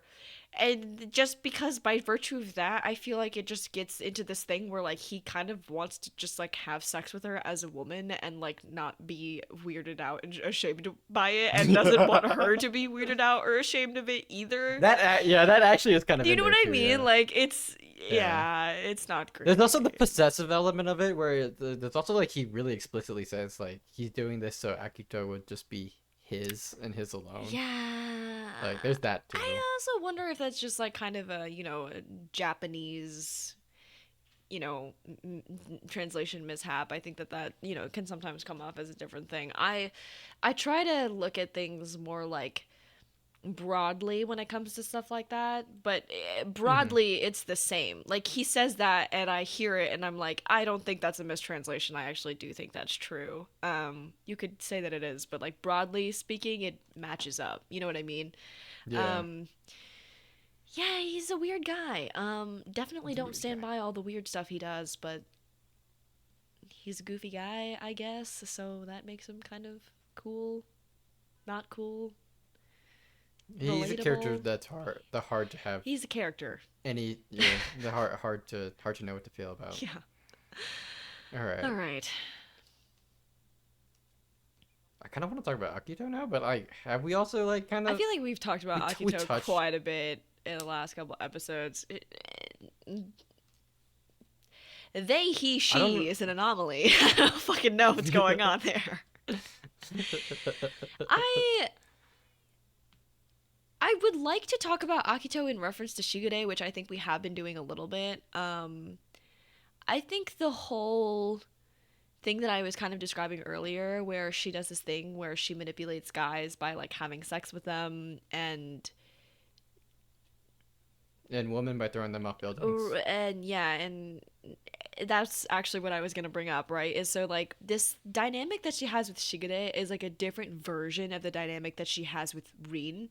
But it's like two sides of the same coin, where because Akito has so much self-hate and doesn't know how to act and doesn't know who she is, she deflects all of this hate onto everybody else around her. And with Shigure and with Kureno, it ends up with them obviously being like sexually manipulated because that's the way she understands how to manipulate men. But with women, it's this completely different thing where she needs to like either physically dominate them using violence or like mentally dominate them using like psychologically abusive tactics. But it's kind of the same, it's in the same vein. She's like doing the same thing to different people but in a different way. Yeah, but like with different strategies because different things work. Yes. Yeah. And it's not good. But I do think, and here's the kicker, right, is that like all of the bad stuff, quote unquote, that she does to like I think the quote unquote sexual manipulation that she does is, I think it distracts from the fact that Shigure is a fucking groomer. Like I can acknowledge that that's what she's doing, but I think that like whether or not the author intended it as such, as like as the distraction that I'm talking about, I think the fact that she's using that as a thing that she does like overshadows and because she's so aggressive about it and she does these like inherently violent bad things to other people, and because we as an audience can obviously see that she's doing this because she has like a lot of problems with herself, right? Like we as an audience know that all of these things that she's doing are in the same vein. It does overshadow the fact that like Shigure is not in the right at all. Yeah. Um Yeah. and I don't know, like I don't know. I don't think it's intentional. I think Akito is a bad character, or not a bad character. I think she's a bad person with or without the Shigure stuff, right? The stuff that she does to Yuki, like every other character except for Shigure speaks to the fact that Akito is not a good person, but I do think it's interesting the fact that she's so bad it almost overshadows or over undermines the fact that Shigure like is not great. Yeah. Don't fall in love with children. Maybe. That's a that's a good clip. That's a good clip. I did like research on this, right? Because I was like, how big is their age gap? Because it's definitely weird, right? And so like there were people out there who were like, well, technically, right? in that clip where like she's kind of holding the The flower. moment when you're talking about grooming, the moment you say, well, technically, you're already in the wrong spot. Right. You already lost this Right, argument. right. But that one specific scene that always comes up whenever they're like, oh, like they're in love, is like when she's holding the flower and he's like sitting out on the porch. You know which scene I'm talking about? Yeah. Like people are like, in that scene, like she's this age and he's this age. And I'm like, dude, in that specific scene, sure. And like, I don't know, sure, like when you get older, age gaps become less and less relevant. But that's like when you're adults. Like, guys. And also, like, in that specific scene, it doesn't have like their fucking ages looming over their head. So at the end of the day, it's all just speculation. Also, it's also not discontinuous. Yeah, sure, maybe in that one scene, but also like, what about the next scene and the scene before, right? Like Yeah. Shigure didn't not like her, and then did for that one scene, and then Yeah. stopped. Yeah. That's She was still a child, and he was still the age that he was after that. Like, yeah. and before that, yeah, like, And before that, she was an infant, and that's uh, pretty bad. yeah, it's bad. There's all this to say Fruits Basket is great, but we don't stand by the stuff that Shigure does because it is fucking weird. Like, there's no justification for it. It's just bad. It's just bad. Yeah. What do you think of like Akito's character as like a metaphor for like abuse and power, though? I think I that's the thing that gets me the most like complicated feelings about Akito, because like on one hand, as like a metaphor, she serves a really great function, and then right at the end, the show tries to humanize her, and like that's a really important part of the whole show. There's a very strong current of the show about empathy, right, and trying to understand other people and their pain. But I also feel like her role as a metaphor makes the empathy part difficult, because she isn't really a person per se. She's more metaphor than character, I right? also. And I think that's, and like I kind of like have a weird clash between sympathizing with her, because I don't know, I feel like her function for so much of the show was like as a representation of power and abuse, Mhm. and at the very end we get like the sympathizing moment, and I'm glad we did, because that's the great thing about the show. But also I don't know if it completely works, because like so much about her life is like not Mhm. like I in think. order for her to be the metaphor that she is, Yeah. so much had to like go wrong in so many specific ways, and I feel like it's kind of a cop out at the end. I agree with you. I think what you're hitting at is that like it didn't hit as hard as it could have if she was an actual character, because she's not. Mm-hmm. The kind of character development that she goes through would be really monumental and fucking amazing if she had a characteristic besides being a plot device, which is I think what you are like getting Yeah, at, right? and I don't think it's bad that she's a Yeah, plot no, no, no, no, device, no. because like for the show it works really well. It's just like I don't, the ending, her redemption, quote unquote, just doesn't feel like character development. Yeah, it doesn't feel like character development, which is I think something like I think that you've kind of hit that spot on, is that like a character can change, but it doesn't necessarily always feel like character development. Sometimes it's just like Mm-hmm. they change, and that's like how the story happened because the author wrote it that way. Um, I struggle hard with this because I do like Akito as a character and as a plot device. I think when you look at her life on paper, you're just like, damn, this bitch went through a lot. And then you look at her life on paper in reference to other characters.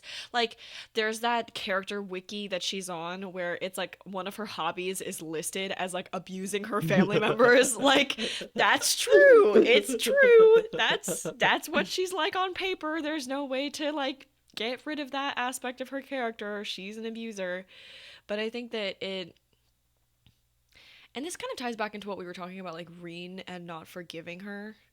But Akito's not a good person, and there's never a time that the story ever shies away from that. All of the forgiveness that she is given has not been earned, and I think that that might be the reason it doesn't hit as hard, is because we look at her character changing and we're like, you don't really deserve this, and I think that's like the point. Yeah. as frustrating as that is, and I do think there are better ways they could have done that while still maintaining that feeling of like this really isn't earned, but it's happening because of these other factors type thing. I think there was a way for them to do that a little bit better, but as it stands right now, I think that like that feeling of kind of like I don't really know about this, like I don't know if she's done the work that is necessary to have earned this ending, is like kind of the point, is like sometimes abusers get Yeah. happy endings, and that's just And like a it's fact also of the idea life. that yeah, and it's also the idea that like these people are forgiving her partially for their own like Sanity. ability to like move on and Yeah. like like it's like forgiveness is partially for like you too, Mhm. honestly. Mhm. Right. And like I think that's why it's like in there, and I actually like that aspect of the show. Mhm. But like yeah, it does kind of feel weird that she kind of gets a pseudo redemption when she doesn't like hmm, She hasn't really just earned it.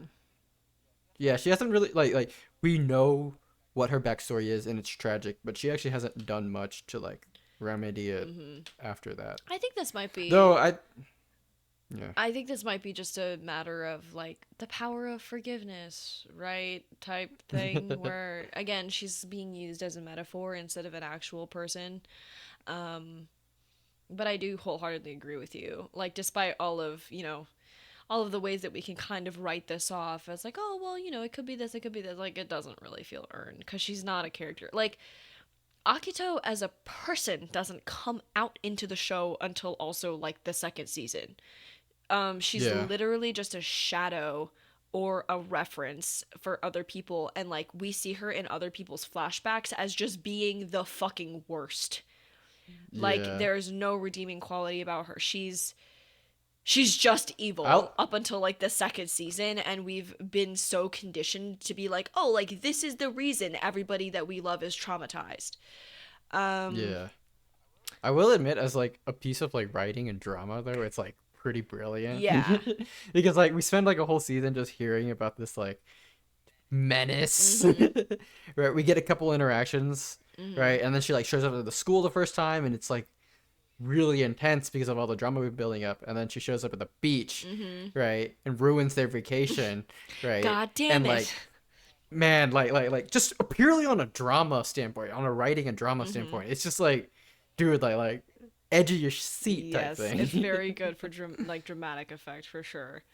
um but it does reduce her a lot. It does. There's a Yeah. huge reduction of who she is as a person that happens because of that. And I do think on a meta level it is genius that you introduce somebody as like the villain and as the unshakable villain, not just as like Hmm. this distant thing. Like, no, this is like very close to home in the fact that they are actually literally fucking family members, right? Like, they're close, and there's no way to Yeah. extricate Akito from any of these people, and so we know who he is because that's like what we think, right? As an audience, like we think Akito is a guy too, Mm. right? Which is obviously like also kind of a reveal, is that like, oh yeah, like Akito's not a guy, like he's not a man, he is posing as the head of the family because that's like what he's supposed to do. And then once we like find out that he's actually a woman, it's like, oh, like she is doing this all as an act. And it's just like we kind of get to know her character in like bits and pieces while also having this first impression of like, oh, this is a horrible person, right?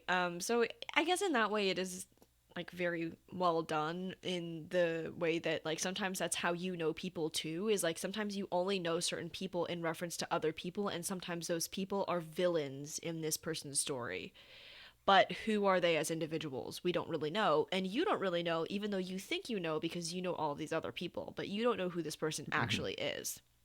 And like us as an audience, we kind of get to see Akito develop as an actual character and as an actual person. I just don't think it's long enough. And I don't think it's quite as rigorous as it needs to be to make the payoff like really kind of land. So, Yeah. yeah, I don't know. I think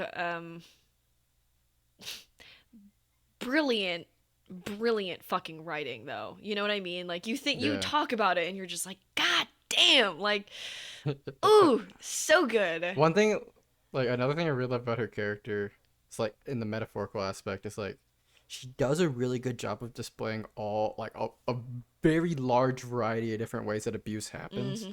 right? Like for some characters it's like emotional abuse, for some it's like literal physical Mm-hmm. abuse, right? For some it's like societal abuse in the way that like she like represents like the way that society like treats Mm-hmm. like people and like oppresses them. Like Mm-hmm. that's Kyo's character, right? Mm-hmm. And there's like basically each character that she interacts with from the Soma family has like a different version of this, Mm-hmm. right? And she also represents like a way that like people like in privilege and with power don't in the way that like their privilege breaks down when you're introduced with like someone from outside of that sphere of influence. That's what Toru is, and like seeing them freak out, Mm-hmm. right? When like suddenly they're not in control anymore, Mm-hmm. right? People born in control freaking out when they realize they're not anymore, Mm-hmm. right? And it's like there's so many different great ways to look at like power and Mm-hmm. abuse and stuff like that with this character Mm-hmm. and really pick into, You're right? very right. Um, that I just like love on a metaphorical aspect. Like it's such a great like thing to really analyze and look at. And I think that the variety of characters in this cast too just speaks to the I think I read stories from people and I'm like, this is a great story, but I don't know if you've lived this. But then you Mm-hmm. read stories where you're like, oh, this person had a hard life. And this is where Yeah. this story came from. I think Mm. that the author is so brilliant, not just because it's a brilliant story, but because they've turned what has obviously been extremely harrowing personal situations into a story that millions of people have fallen in love with, and people and characters, right? Like every single one of these characters has something that you love. Like they've turned suffering into art. I feel like this is definitely like a very pure representation of a bad thing that can become a great piece of something that other people can latch onto and appreciate and love for virtue of the fact that it's like you see something like this and you're like, oh, like someone lived this and people live this every day. And I don't get to see that all the time. And I don't really know what that's like. But I care about these characters, so I'm experiencing it through their eyes. Like, this is very much so a show where it's like you look at the characters and you may not understand what they're going through because you've never experienced it yourself, but just by virtue of being in love with these people, you experience what they're experiencing. And it's fucking Mm-hmm. genius because sometimes that's the only way that you can ever experience certain things, right? Is like through the lens of Yeah. the people that you love.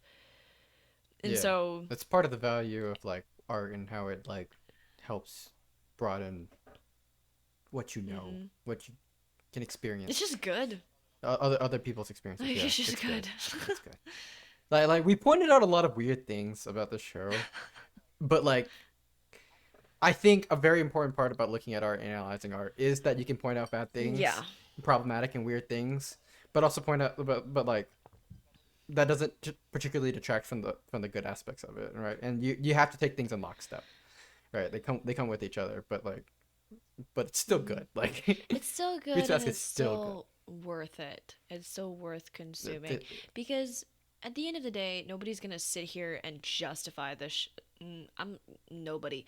There are very few people who will sit here and justify the shit that like Shikude does, right? Or the mm, weird kind of like I gotta say I think Kyo also suffers from this thing where he's like extreme low key extremely problematic and people are like, oh, like he's just misunderstood. Like no, he physically abuses people. um he just puts it under the cover of like I do martial arts, but like he's hit Toru without a second thought. He's hit Toru with a purpose. Like, get yeah, away from me, purpose, because I want you to hate me, purpose. And like, yes, it's misunderstood, but like you still did it.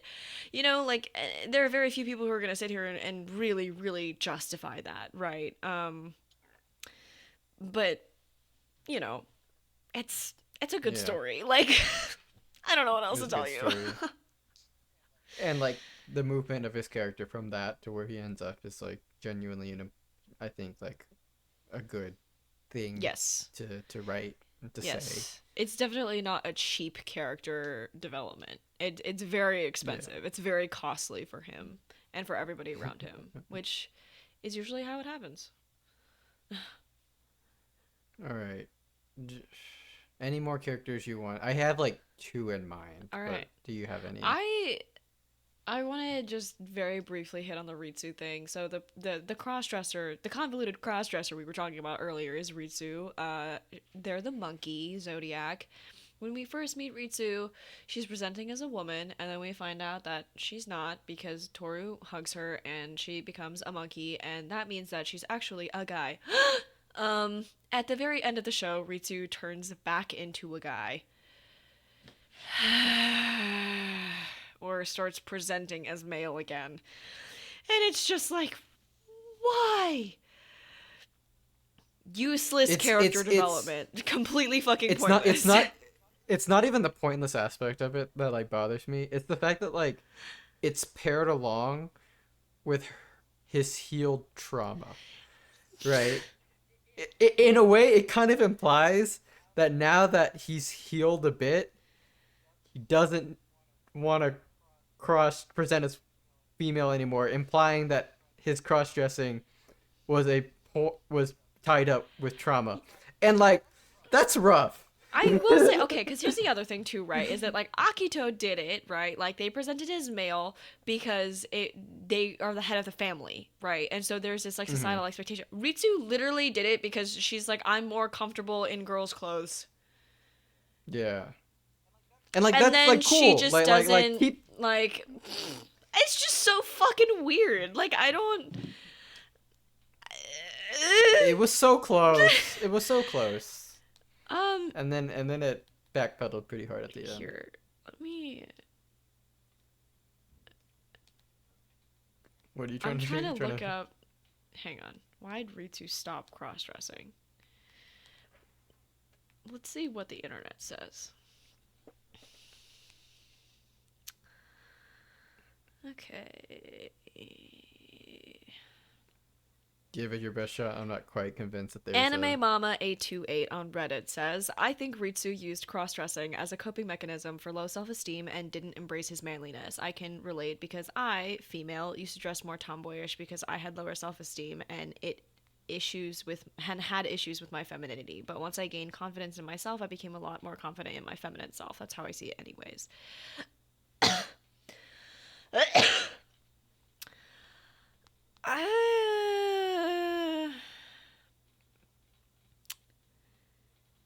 It's better than the alternative. What's the alternative? The alternative is what I feel like the show implies, and it's that like cross-dressing was a product of trauma, not traumatized anymore, no more cross-dressing. And I think that's a much more problematic read. That's fair. Okay, right. So because maybe we should tackle this from why does Ritsusoma dress like a girl? He dresses in women's clothing because he feels less pressure from society, and is initially mistaken for a woman by Toru Honda because of his long hair and beauty. In the end, Ritsu has gained self-confidence, found the courage to start dressing as a man, and cut his hair short. The fact that he feels less pressure from society, that's a fucking lie. That's cap. That's a fucking cap. Yeah. That's not... I was gonna say that one doesn't bullshit check. Interpretation. That is not true. That one doesn't... There's no fucking way. Who wrote that?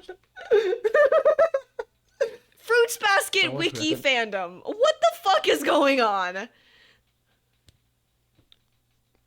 Yeah, I don't buy that one. That's not accurate. I do think that, like... I do think that maybe that was, like, what the writer had intended, which in which case, then, like, yeah, that's just a fault of the writer. But if this is, like, a reader's interpretation, this is simply false.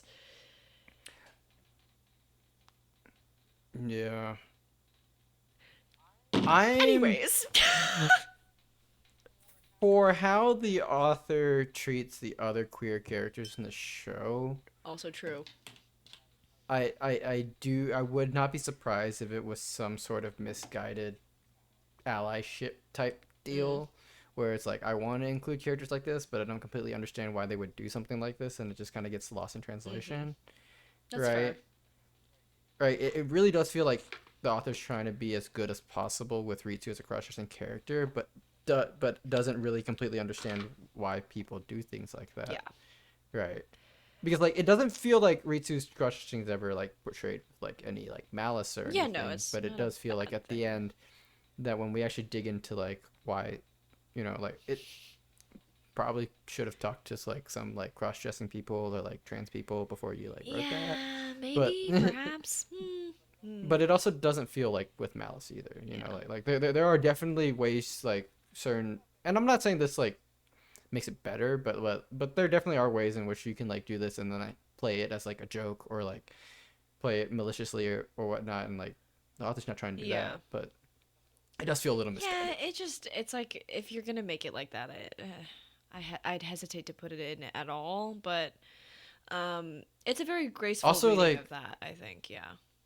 also something that like you have talked about several times when we talked about Fruit Basket in the Yeah. past, it's like the missed Ugh. opportunity of dealing with a trans character in this specific scenario setting setup, Yep. right? Because there's so many, because like the whole idea of like hugging the opposite gender causes like them to like activate the curse Yep. really becomes much more fascinating when we're talking about like, okay, is it gender, is it sex, like what about gender presentation, things like that. Yep. I think would have been so fascinating to explore, especially with a character like Ritsu that just like Yep, doesn't. and I think that in another multiverse, right, where we got the Fruits Basket that did come out in 2023, that's the version of the Fruits Basket we would have gotten, right? Where like all the characters Yeah. are struggling, which okay, here's the other thing. Two missed opportunities. They had two cross-dressing characters and they were like, I don't really think we're going to examine the way that this affects. Come on, dude. That's just lazy. Like Though you keep saying that like if it came out like now it would be different, and I want to highlight that real quick because like I think that's also part of the reason why I'm like a little more like willing to like give some of the problematic aspects, especially when it comes to like queerness, like yeah. a pass. It's Yeah. because like there are certain things you read it and it's problematic, and then you're like, but if it came out now, it would still probably be problematic. Like the author just doesn't seem like the type of person that cares. Yes. This piece, whether it's true or Uh-huh. not that the author cares, it feels like it was made with a genuine attempt to try and deal with these issues as like good as possible, and it just didn't really stick the landing because of the time it was. Yeah. But it does feel like now with more Mm-hmm. information and like more visibility on these Mm-hmm. issues, it would have been much more successfully landed, and that's part of the reason why I'm willing to like give it a little bit more Mm-hmm. of a pass, because like I genuinely do feel, whether it's true or not, I don't know the author, but I genuinely do feel like a good foot forward was put.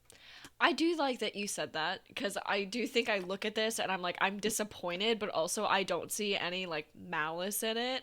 I think it's Yeah. sloppy.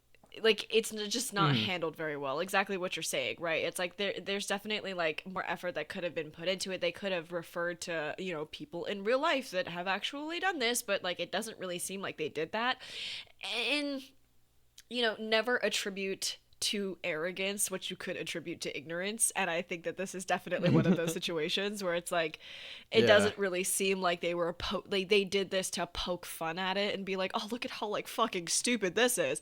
They didn't do that, right? Mm-hmm. It's definitely not written with that intention. And if Mm-hmm. it was, then we would be obviously cracking down on it very harshly. But I Yeah. think it's We were the tearing into it a lot right. harder. I think it's the same thing with the Shigede thing that we spent, so much time talking about why it's problematic. Like, I think one of the main reasons why I have such a problem with that is that I'm like, nowadays, that is just very clearly wrong. And like, even the worst or the most tropey anime I think nowadays is like it's actually fucking weird like when people hit on kids. Like this wasn't this wasn't a thing a couple decades ago. Like it kind of also like we Yeah. see it a lot in anime and a lot in manga in particular, right? Where like even the Lolita trope in general of this like yes, like being attracted to people who present as children is like a trope. That shouldn't be a trope. That's weird. Like Yeah. and like I don't know, like with something like this, I look at it and I'm like, you should know better. But obviously, like given the time that it came out, they didn't know better, and there wasn't really like much of an avenue for them to know better because visibility was just so taboo back then.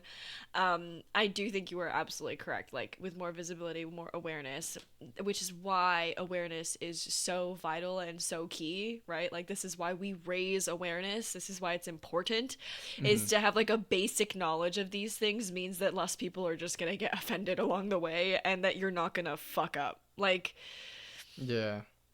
And that people who actually are like trying as hard as they can do better because they have the knowledge and awareness, you know? It's right. Like, you know, you're yeah. not just going to be an idiot with good intentions. You're going to have good intentions and knowledge. Yeah. Who'd have thunk you need both? We did spend quite a second talking. I love how I was like, I'm just gonna touch on this really quick, but Real quick. I knew when you said real quick it wasn't going to fucking be. damn it, you gotta stop me from doing that shit, dude. Hey, But yeah, but you make good points. I actually yeah, like. good character, Yeah. not quite the best execution. Next. Toru's friends. They're cool. Maybe we need a part 4. Fuck. Wait, did we really not cover them in the last 2? This is bad. I should listen to the episodes that we put out. I just can't keep track of like what we've talked about in the past. I think we did a pretty good job of sticking to our plan of like overview, main characters, side characters. Perfect. I don't think I think we might have talked about the side characters, but they got cut. Okay. Well, I think we may have talked about. I definitely remember you talking about Hanajima being your goth my goth icon. girlfriend. My goth girlfriend. My goth wife. I love her. Okay. Bad. Another ding Yeah, just went no, off. really. We just gotta have a little bell every time that happens. It's like the CinemaSins counter. It's like ding. Yeah, that's yeah. exactly what I was thinking. So I should make a compilation of just like every time. fuck no, it's gonna be like 4 hours long, dude. Okay, well, Hanajima, I love her just as a okay, because like we've talked about this before, right? You could look at a character as a plot device, you look at a character as a character. I love her as both. I love the fact that she's kind of like this oracle, and she's this mystic being that exists outside of the realm of the zodiacs, which like we have this mystic realm of the zodiacs with the somas, and we're very used to that. But Hanajima, we just have no idea what the fuck she's on. She's just a witch. And it's never explained. Like we're like elaborate, and she's like, no, and it's great.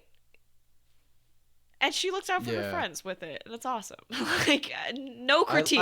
I love for both of these characters. I love how much like they care about Toru, and like how much like you know like how good of friends they are. I don't know. It's just nice to see. It's just nice to see friends watching out for friends, and like they also have a healthy amount of like giving Toru space and knowing how much they can help, right, and where to pass it on to other people in her life. You know, they're not like we're the only people she has ever. Yeah, right. Like there's a point in which she like I forget one of them is like, or maybe both of them come to the conclusion together. Whereas like there's this thing that Toru's going through, and they like talk to like I think it's like Yuki about it. And they're like, we need you to go like help her with this because you're the only one who can, right? We can recognize the problem because we're her friends, but like we understand that like, you know, which they're very open to her having a life outside of themselves. Yes, which I also attribute to just like having good boundaries. Like they just have very good boundaries with each other. You know, their friendship has a good handle on what it can give each of them, and you know where it becomes self-serving. Like they know where that boundary is, which is important in any friendship, and it's something that like personally I've had a lot of trouble sometimes trying to figure out, but like having healthy boundaries is good, and like your friends don't have to solve every problem for you, and you don't have to solve every problem for your friends, and that's actually perfectly fucking normal, and you can just exist and they can just exist and everything's gonna be fine, right? Like Yeah. I think that they're a very good example of that, and they pull it off very well in a way that isn't like cheesy. I think that there's definitely a version of this where it's like, oh, like, you know, we have to defer to other people because we're not the right people for this job. Like, you know, kind of very on the nose, but it just feels very natural because of the way that they're written, and the way that they're written is that, like, no, they genuinely love Toru. Like, they're not virtue signaling right now and saying that, like, they can't solve this problem type thing. Yeah. But Okay. also, That's Uotani cool. should have been gay. Yeah. Uotani and Kurano. What the What fuck? the actual fuck? That's the most confusing fucking plotline. Like, fucking, they like run into each other in a convenience store, and then she's in love and obsessed with him for the rest of the. This is fucking stupid. Let me explain to you how much more stupid it gets. Okay, so for those who don't know, Fruits Basket has a movie. Fuck. Right. I Yeji hasn't haven't watched seen the the movie. movie. So we're about to get her live reaction to this. Right. So this movie actually is like a part of the manga that got cut when they were remaking the anime. Right. So it actually comes like in the middle of the story.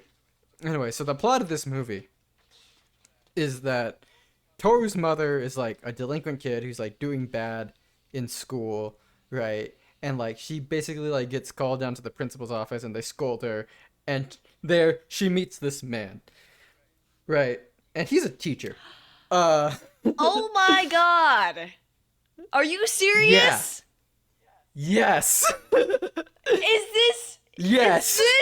is that the guy? Is that her dad? Yeah, it is. That is Toru's dad. No. Yeah. It's really odd. It's pretty bad.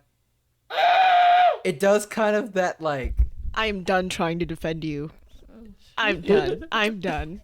Okay, I'm okay, done. no, okay. Whoever the author Here's the is, thing. listen to me right now. I'm finished. Here's the thing. I think it can kind of work out at the end, because by the end he dies, right? Bruh. And no, wait.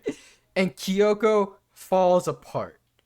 She cannot figure out how to like fucking live life, raise a daughter without this man. And I think that's a really good point to make about like the imbalanced power dynamics in like relationships like this, and like how it like genuinely stunted her emotional like development, right?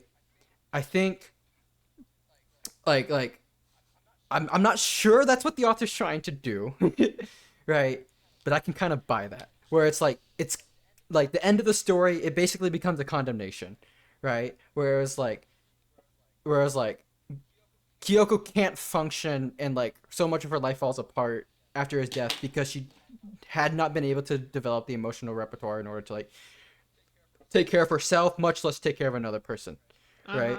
So like possibly the story ends as a condemnation, right? Which is really weird when we get to Uotani's character, because Uotani is basically Kyoko. Yep. Right? And her relationship to Kurano is basically Kyoko's relationship to Hatsuya. Or to Katsuya. Whatever his name Katsuya. is. Right? Whatever. Right? And that's a problem because it rolls back all of the condemnation that happened before, right? Like I think if they just like did that thing, left it, and was like, this is a bad thing, and it turned out really bad for everyone involved, right? That could be fine. But then they're like, what about if we do like a rerun of it, but give them a happy ending because this is actually a good thing, right? That's the thing that drives me crazy about Uotani's relationship with Kurano, right? It's like it undoes something that like has enough plausible deniability. like retroactively, it makes Kyoko's relationship problematic again. Yeah. That's actually funny that you bring that up, because only someone who's watched that movie and like has that context would think that. And obviously me not having watched the movie, I had no frame of reference for like where that was going. But you're right. It's this like weird little thing. And it It's happens. very clearly a And parallel. let me tell Yeah. you, this is how I like am not. This is why I'm not giving the benefit of the doubt to the Shigure plot point, because the fucking grooming thing happens again. 2 more Two times. more fucking times. I need to hold the mic away from my face when I'm doing that because I will break somebody's eardrums. But I'm so serious. Like, Don't worry, that's what compression and limit is for. Don't the, worry. the problematic aspects are problematic and they don't go away. And it's just kind of like, dude, did the author like think about this at all before writing it? Yeah, it's pretty bad. It's not great. It's not great. All right. Any other characters? I have one more that I would like to talk about real quick, but other than that, Okay. I'm good. So I will say, I do think it's interesting the way that they play Hanajima's relationship with Kyo's mentor. I can't remember what his name is, but Sensei, like the guy who is like he's like the karate master. I think it's actually pretty funny that Hanajima is like, I think this guy is attractive and I'm gonna go after him. Yeah, And that is pretty funny. he doesn't do anything. He doesn't do anything. Like she Yeah. just kind of trails around and like follows him, and they're just kind of like, and he's just like, okay, I guess, and doesn't make any moves. Like They also canonically don't end up together like all the other. yeah, problematic ones like that we have. that's just kind of left up in the air type thing. And you know, I can appreciate that. I think that's like one of the things where like a young person and an older person with like an somewhat implied romantic inclination towards one another didn't end up super fucking weird. But that's like the only one. That's the only one I can look at in good conscience and be like, shoulder shrug, hands in the air. But yeah, no, everything else is just fucking. There's no excusing it. There's nothing you can say to make that work. It's just Yeah. not. Yeah, and it makes other things retroactively bad too, which is the thing that like. Damn, that fucking Coulda- sucks. Damn. Anybody else you wanted to talk All right. about? Only one more All right, character, who? and that's damn. But give me a second. I need a reference. A reference pull your sheet. sheet up, bro. I need it. Is it Maki? Maki? Who's Maki? Yuki's girlfriend at the end of this. Oh, at the end of the show. yeah, I forgot about her. I forget that she exists. I like her. I like a her lot. too. I like her when I remember she exists.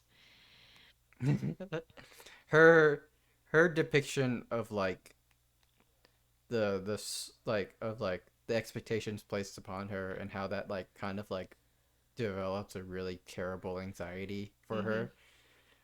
I'm not saying that's relatable, but like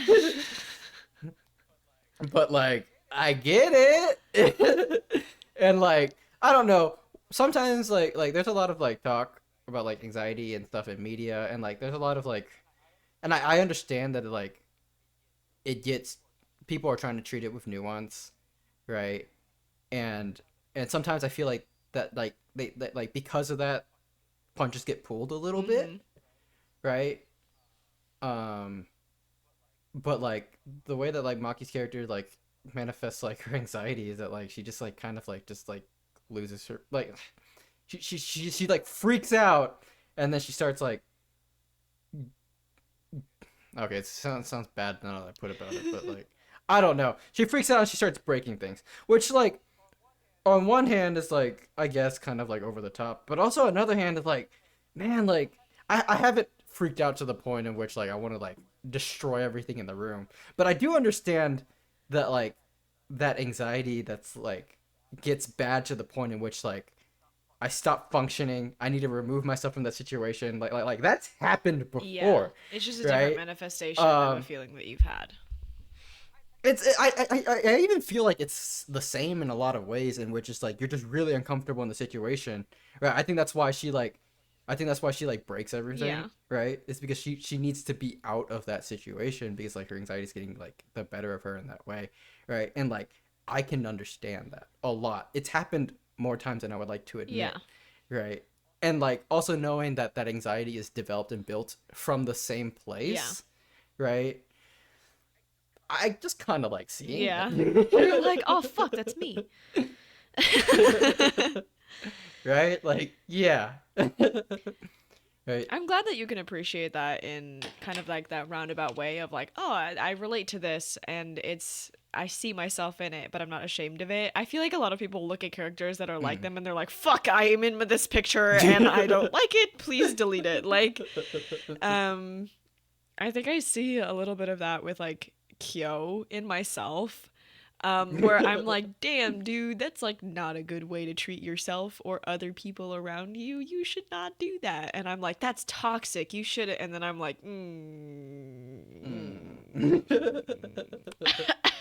you know what I mean? Like, Yeah. um, but with that, I can Yeah, appreciate that you're it's like, uncomfortable to look at, but it's also like kind of good to look yes, at it. and I that's don't like know. why Like, fiction exists, and that's why art is good, is because sometimes we need to look the bad thing in the face, and sometimes the bad thing is mhm. us. Yeah. Most of the time it's Most of the us. time. I like her Yeah. little. I like how they fall in love, though. It feels very organic. It does. And it's like it's really cool how like Yuki takes a lot of the things that he's learning as he's healing from his situation and like helping her, you know, Yeah. there's something really poetic and beautiful about like like getting help from someone else to then help other Mm-hmm. people, you know. Like even if they don't date in the end, like I still think it's a really nice thing that's happening. I think you're right about that. I think that them ending up as romantic was honestly optional.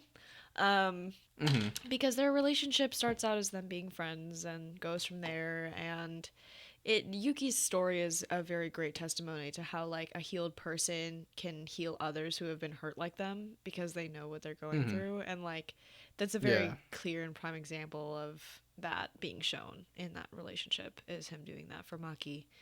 um and I like his relationship with her brother too. I think that like that's a healthy friendship that he develops like outside his family where he feels like fully accepted, and he says that too, right? It's like, oh, like I don't need to be perfect in front of this person, you know. And that's good for him too. Yeah. They do have a pretty interesting relationship. Nice little And like bromance. him kind of yeah, and him kind of knowing what like she's going through because like both their families were being competitive in that way and Yeah. whatnot. You know, it's like it was pretty cool. I like those characters. I cannot I for the like that life whole of me like remember what their names are if you ask me, but I like their characters. uh Kakeru Manabe is the brother, and then it's Machi Kuragi. I think is like I have it written I'm down. glad that you remember that because Kuragi. I didn't. I remember Kakeru a lot more than Machi, but like that's because Kakeru is like fucking he's He's him. You yeah. have a crush on that guy or whatever? Not You don't like particularly. him? You don't like him like that? He's just your bro.